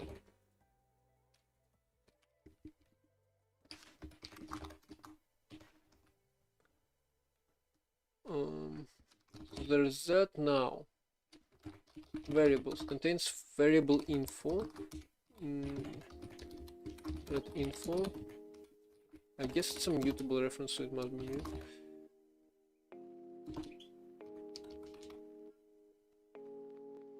Oh, I don't need reference. Info.name. So this is just a string. Just assign name to it. Owned. Wait, no. I will apply sim name to it. Although this is not perfect. To do not perfect or not ideal. Because you have to not only have to convert it, we'll also leave create names sometimes and stuff.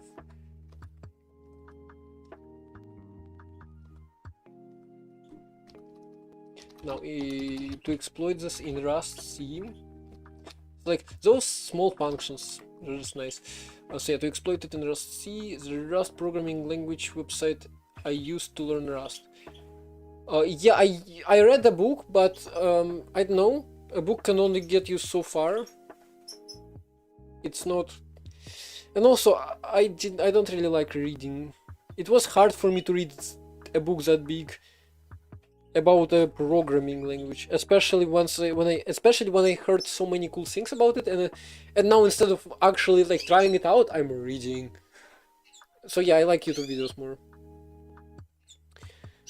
But yeah, the book, it's worth reading because like it does a job of getting you familiar with the language.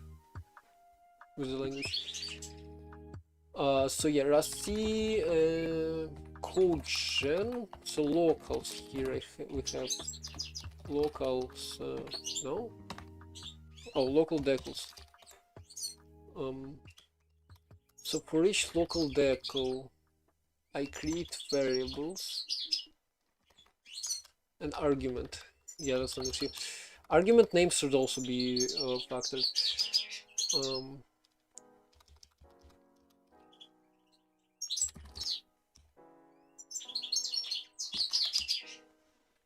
What do we have in here? Mutability info. Local info. Like what do we have? Mutability user type and source info. The syntactic source scope is the locally defined in locally defined let statement is within. I guess local info should contain stuff. User binding form. Where is the debug stuff?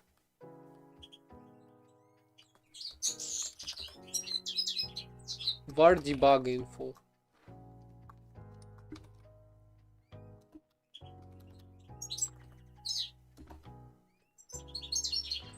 So here even we have debug variable names. I remember it being a bit annoying to deal with. Oh, it's var debug info. It's just var debug info. For info in body var debug. Vars and temps. What does this do? Meh. Var debug info. Like what does it store? Question pertaining to user variables including captures. I guess it's ordered.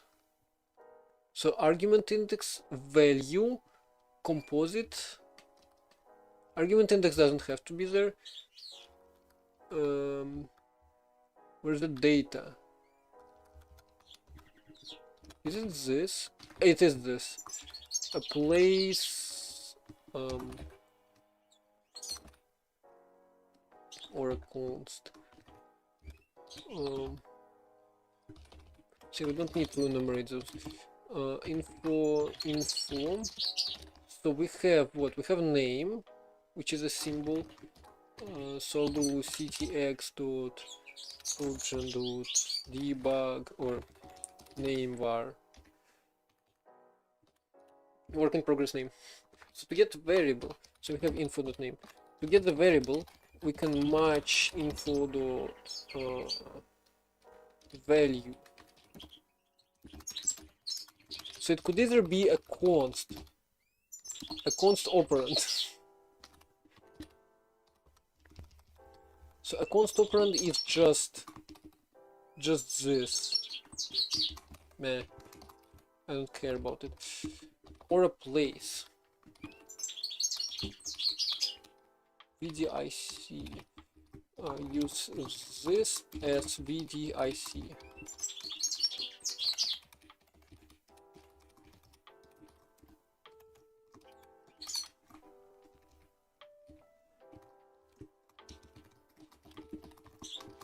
Nothing place. So here also I'm gonna get rid of this comment. Here I cannot do projections, so I need this projection list to be empty. If place.projection is empty, then I just name var place dot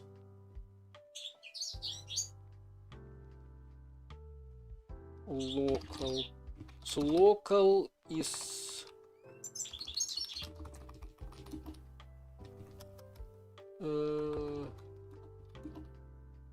so this is local to variable optional. Okay, so ideally I'd order it.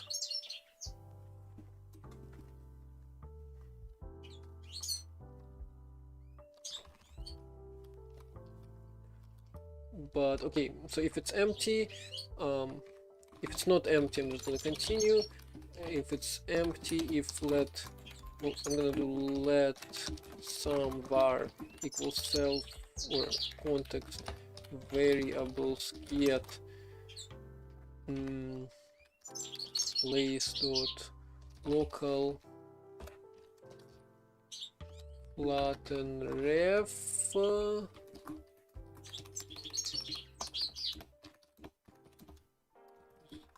else continue. So there must be a variable, and then I do var info name to string. And yes, I'm borrowing here, but there it's gonna be converted back. Or is it?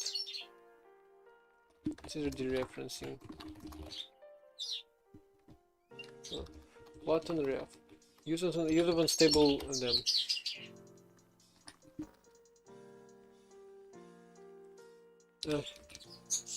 And then var. So var is just it's just an option. Var.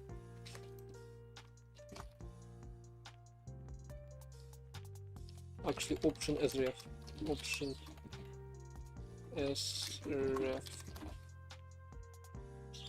There we go. So this should name some of the variables at least. Hopefully. I sure hope. Pair, integer, decimal. Wait, it does. So we have we have a bunch of points and floats which are unnamed. A rectangle which is wait, nothing is named, huh? Oh, it's where they oh my god.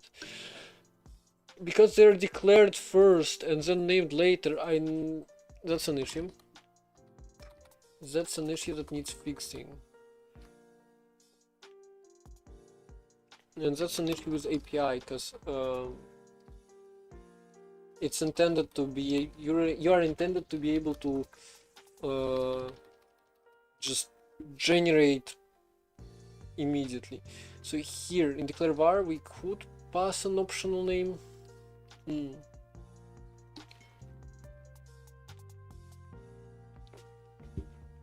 Or do I, because like naming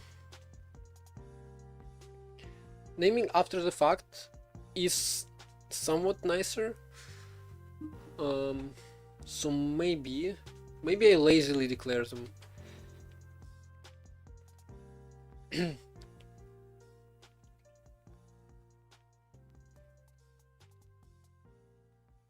Or I just pass a name here.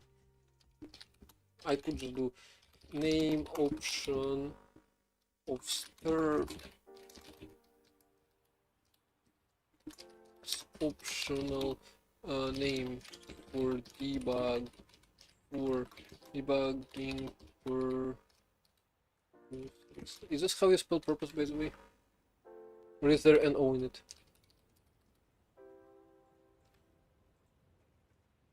It is. There is an O.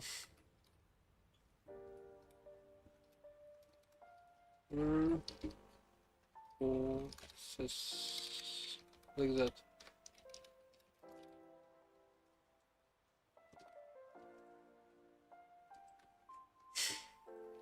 So I guess I could.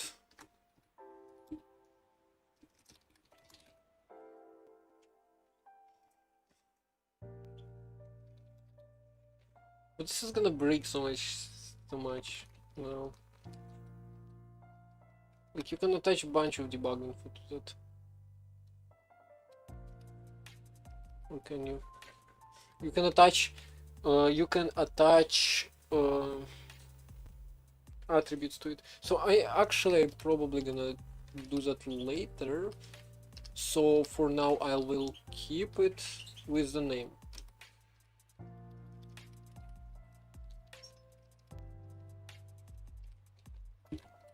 So like later it will get attributes anyway, so might as well.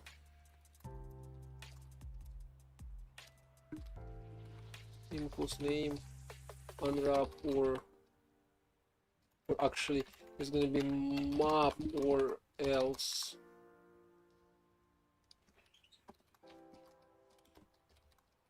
name name into to do not ideal. So like that. And then I'll have to go into IR body or IR mode, I guess. Well, let's run it first. Oh right. I need to fix Rust then. Rust C Crucian. So I'll make let local names, which is gonna be a vec or a hash map, I guess, from local to string or symbol. I can just do new.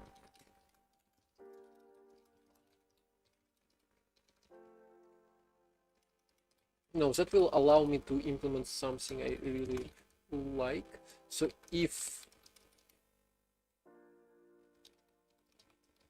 place projection is empty,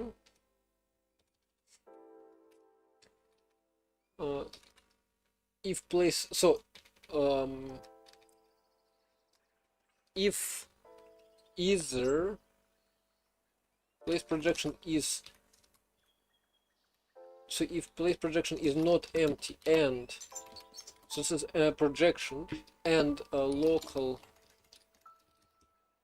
names contains key in place local.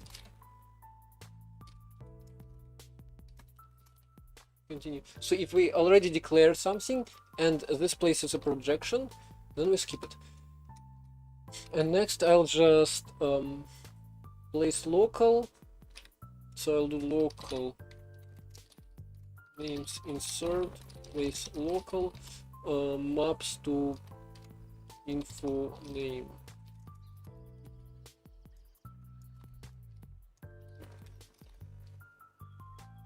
And then here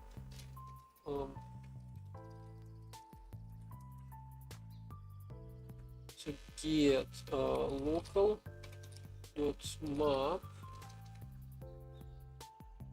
why map work? Okay, map name So name is a symbol, which is gonna be named to string, to ident string.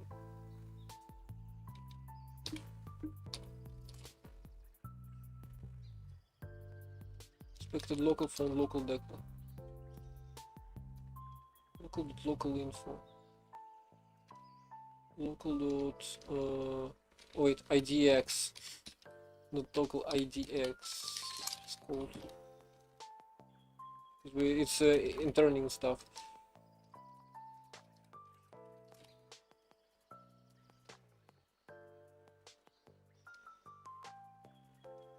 Wait, ty map. Let's. Huh? So it's, yeah, right. So this is supposed to go here.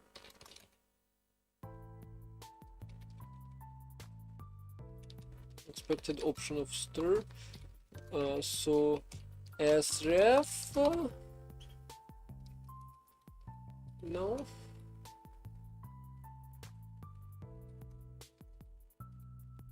Wait, how would you do that? You cannot just ref this.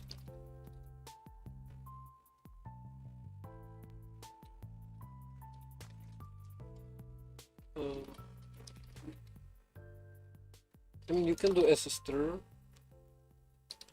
so that would work. Just takes ref self and name is ref symbol, so I can just do symbol.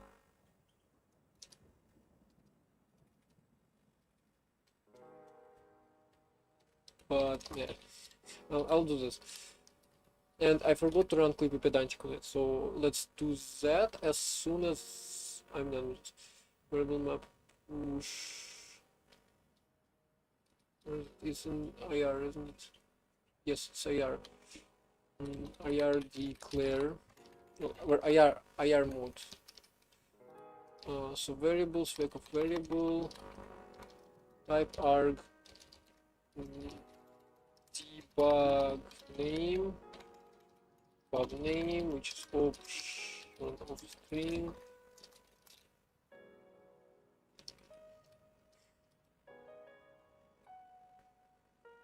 So in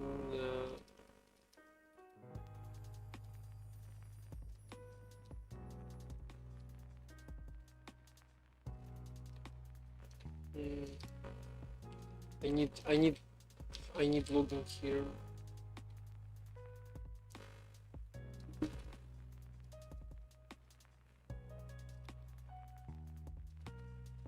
At least like right. Okay, so right. Optional is this, and if let's currently to C, so transpiles. And it transpiles Rust to C, not C to C. But we'll get to. I mean, actually, so I wanna do Java bytecode at some point. I really do. I am that weird person, and yeah, I guess we'll do a regular backend at some point too. Although I will probably just implement crane lift quicker. But yeah, source to source are first. Very simple and useful argument, arguably. So if there's some name var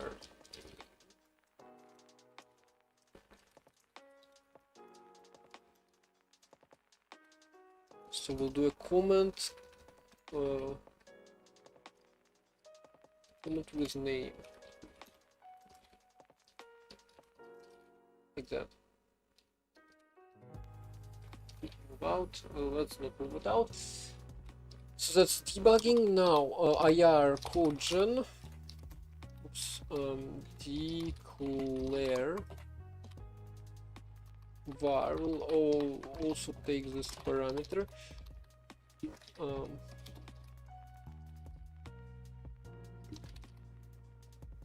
Wait, does this work? No, it doesn't. Map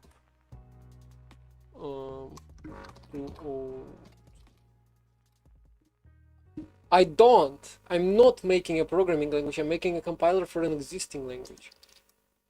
Although I have made a lot of programming languages before to allegedly fix issues of other programming languages. So yeah, every person just wants uh, just wants something for themselves. Every person is every person is different. Everyone there's to put on resume. Yeah, also a good one. Also a good reason, obviously. Okay, so somewhere it's angry. Name. For name, we can use. So why I'm not using those names in display? Because I cannot pass them properly. So name is gonna be.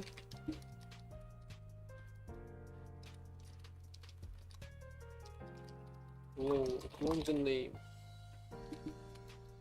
This is just the ref option.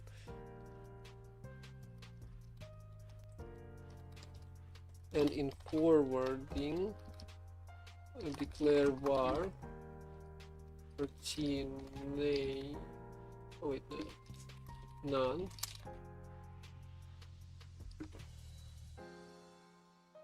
Or actually sum of wow. But this might be repeating, so none. It might be repeating. It will still be easier. For what for? Well, I'm transpiling Rust to C, but in the future it should be able to compile anything to anything. In my dreams. Reasons not that apparent. I mean, I have in my README I have like a bunch of goals, which are all fair. So I want to bring some features to some other languages. Yeah, but like basically, this is a fancy framework for source-to-source compilation. So something like LLVM, but on a higher level, so you don't lose as much source information. Like you still keep variable names, you still keep, well, somewhat, you still keep like your regular control flow, although this is not yet implemented, but you will be able to. By the way, for our stream, yay.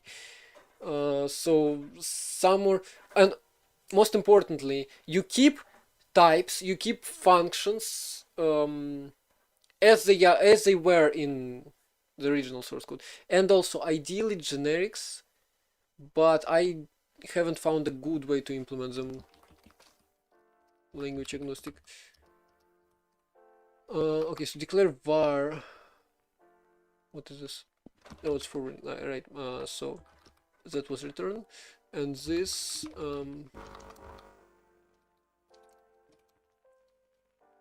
variable global.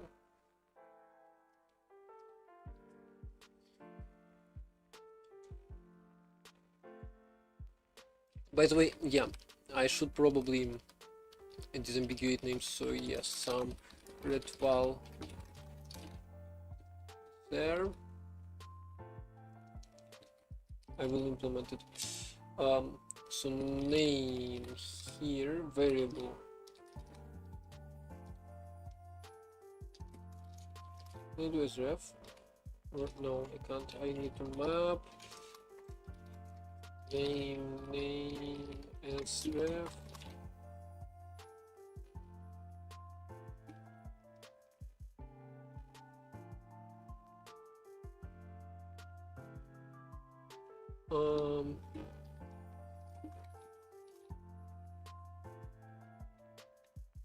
Wait, can I do sdref here? I think I can just do sdref here. Yes, which means I can also do sdref somewhere else.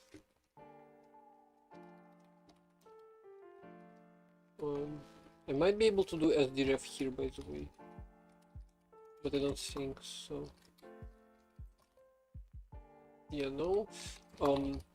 Can I do SDRef in somewhere in AR mode? I'm pretty sure SRef. Oh no, I guess not.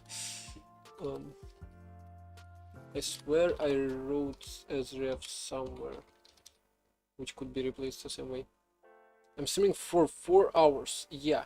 How many lines of code? Hold on. Clock here. Holy, that's wrong. Hold on, let's see. Eh? Oh right, I don't have a source directory. Well, I guess we'll have to hope it filters stuff out, because this is definitely not what I have. This is definitely not all my code. 34,000 text files. Unique. 3,900 unique files, counting.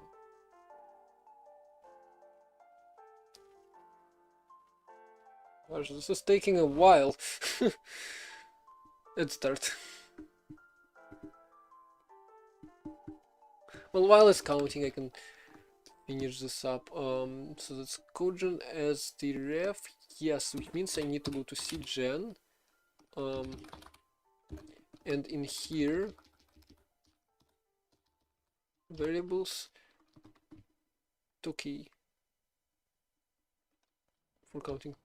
I have not heard of this. I just use clock, but I use it so rarely that it like doesn't really matter. But oh gosh, this is taking a while.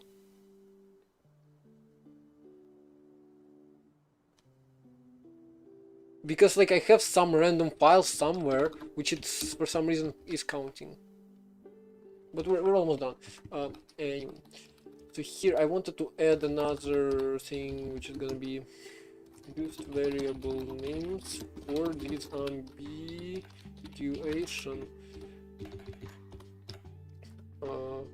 Taken names hash set of string. Copying plan 9 compile system to compile much faster.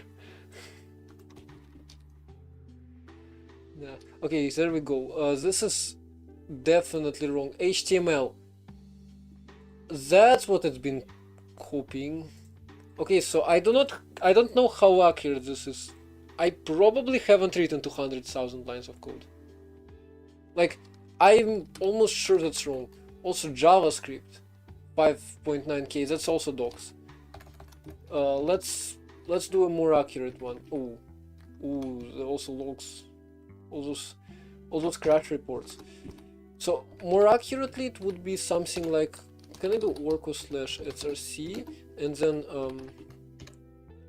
backends cgen src and backends ir, because crane lift is not implemented. Is that all crates? Pretty much. Rust-C. Oh, also frontends Rust-C, right? Can I do this? There we go. So that's more accurate. 2.5k. Yeah. That's very little for a project that's 2 years old. So many rewrites, so much pain.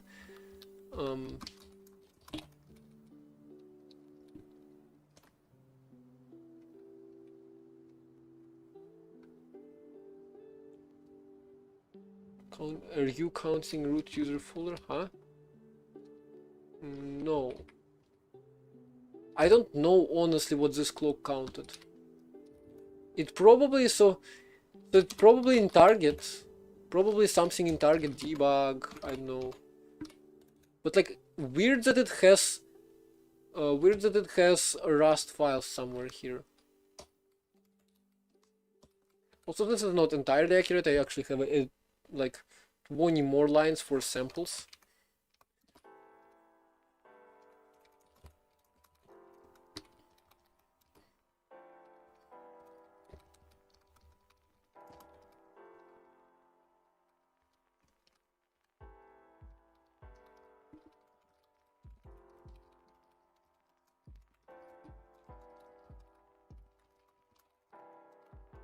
If variable names. We declare var for this ambiguator in 1.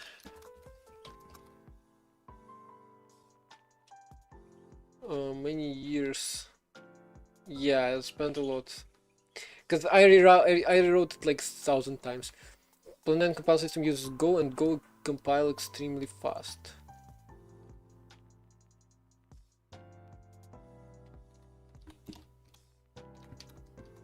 So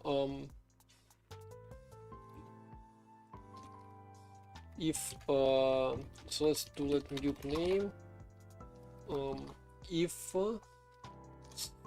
self variable names contains name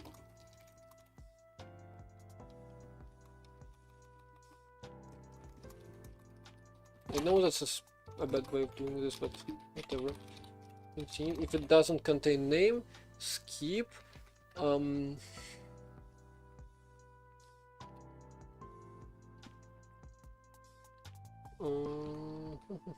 many lines of code do I type?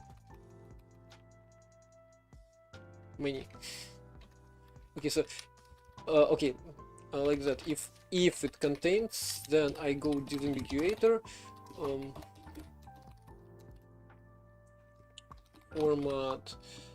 So it's gonna be name is ambiguator. Dictionary name. Use stud format args as args. Well, I never use this function except for this case. I decided like, okay, it would be really actually handy, and so now like whenever I use line, I'm just passing format args to it. But I never used this function like before that.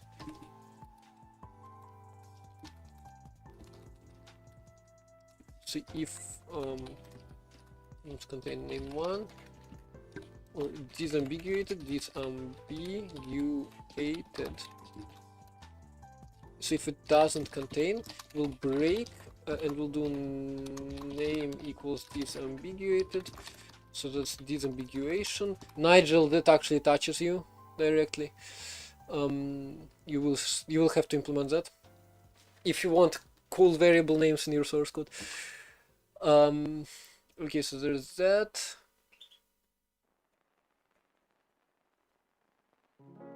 It's 5 Rust files. Something along those lines.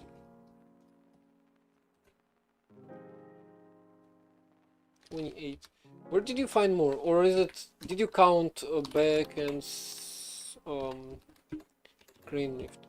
I guess crane lift is also fair to count. 29. Oh, there's just one, and the source and samples. So if front ends, just see samples. Yeah, then 35 files and 2.7k lines.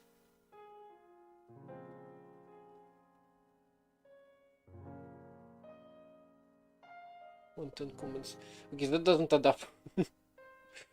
But whatever, something along those lines. Oh, actually, you don't have the latest, so yeah. I have written a few more lines of code since, probably. Although not that many. I have written a little bit. So disambiguated.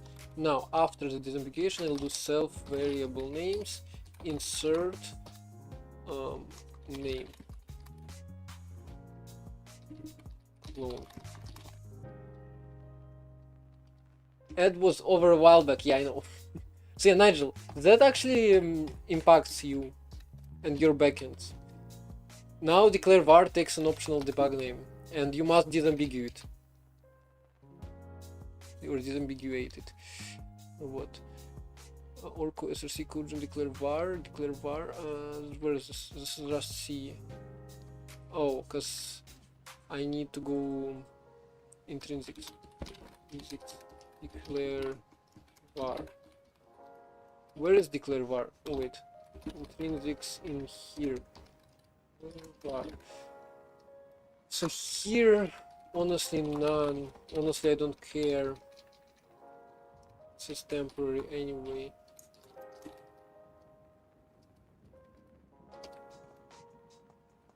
Started writing a new, simple, interpreted dynamic language with gradual typing in TypeScript. Oh my god. What is this? Argument number 2 of option. Say, Nigel, write the TypeScript backend so you can port Orco over to TypeScript. Well, compile Orco over to TypeScript and use it for your. I mean, interpreted. You don't need Orco. Although I will provide an interpreter. I will provide an interpreter, and that's actually one of the goals, which is not in to-do list currently because it's far. You don't want to compile TypeScript to anything native, huh?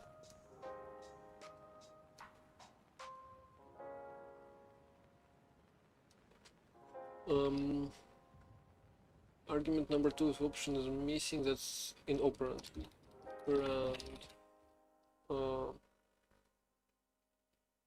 Which line?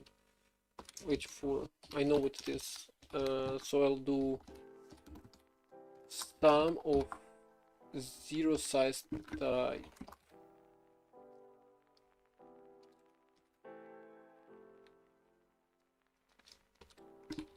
I should also probably mention in docs, which does not have to be unique.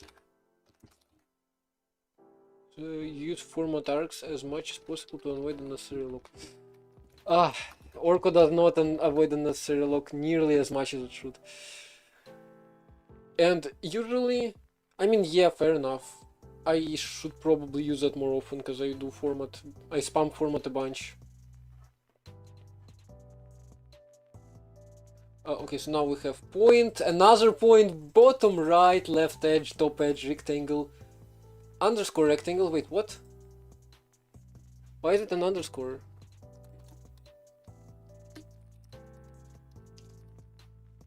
Samples, struct.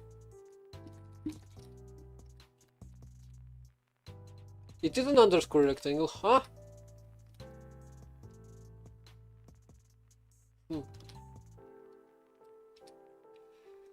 I wonder why. But yeah, point var6, point pair, integer, decimal. I wonder what var6 is. Probably the structure. Probably this.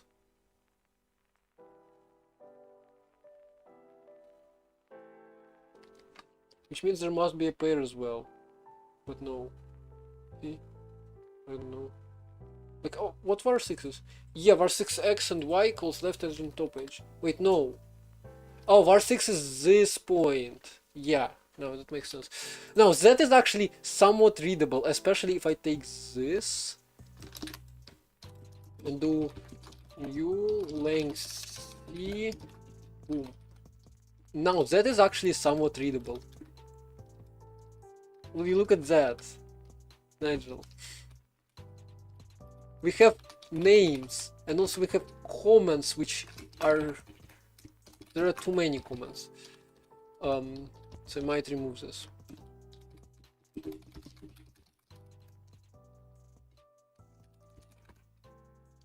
So terminator, I might remove statement comments. Because those are annoying. That's much nicer. For terminators, I guess I will also get rid of, oops. I will also get rid of that, but I will add it where it's not implemented. Actually, no, I'm too lazy. I'm just gonna get rid of it.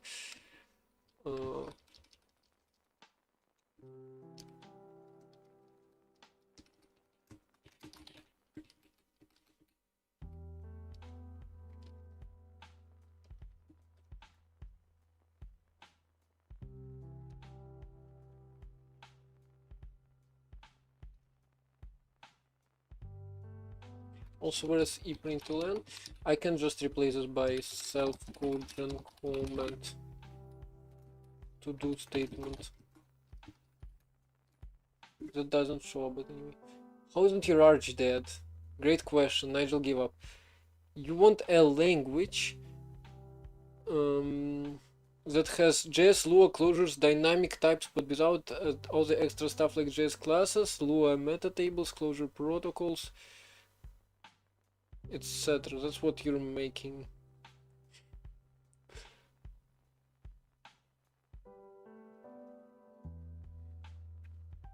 So yeah, variable names push. That is a nice feature that should be there. Now, just a few more of those things. Regular control flow. Or we might implement missing features first, I don't know. Although regular control flow should be a feature of Oracle 1.0 or 0.1, I don't know. This will be a language simpler than Lua. Can you imagine? I can't. Imagine a language simpler than Lua, other than some esoteric ones.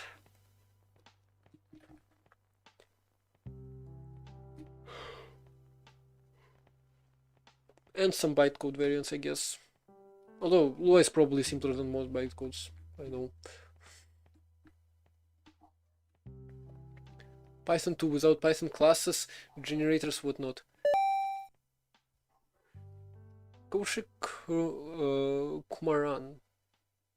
I don't know if I pronounce this correctly. Thank you for the follow. Assembly, nah. Assembly is not simpler. Lua is simpler than most assemblies, probably. So yeah, to get to release, we probably want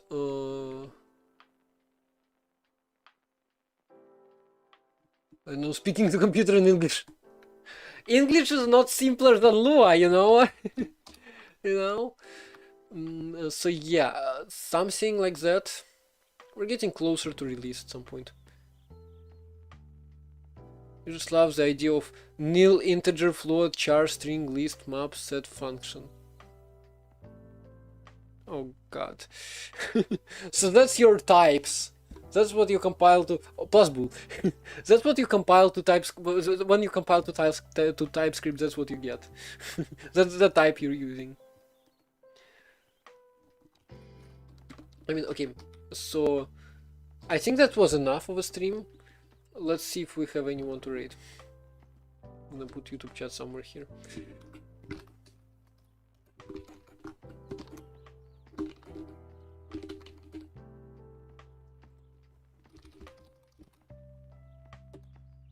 Because we did a lot today.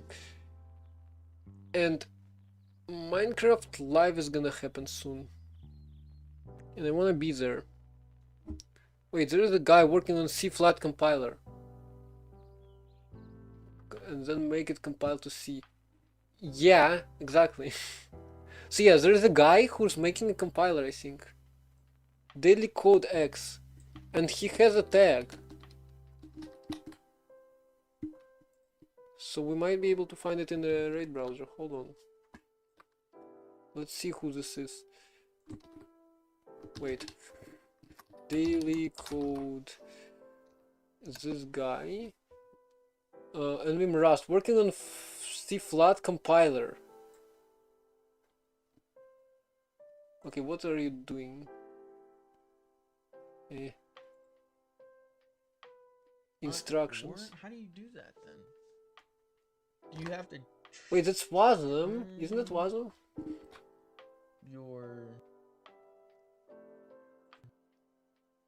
So yeah. If you aren't yet in my Discord, join my Discord, because some events are planned and you'll just enjoy it there, I hope. I like to chat about some programming stuff there sometimes. Anyway, thank you for joining. Thank you for joining, for chatting. The best way to support your streamers is to chat. The more people chat and chat, the better it is. Well, to some extent. Anyway, thank you for joining. How old am I? 17. And yeah, I'll see you later. Goodbye. Wait, I need to open the... to open the page. Yeah, bye.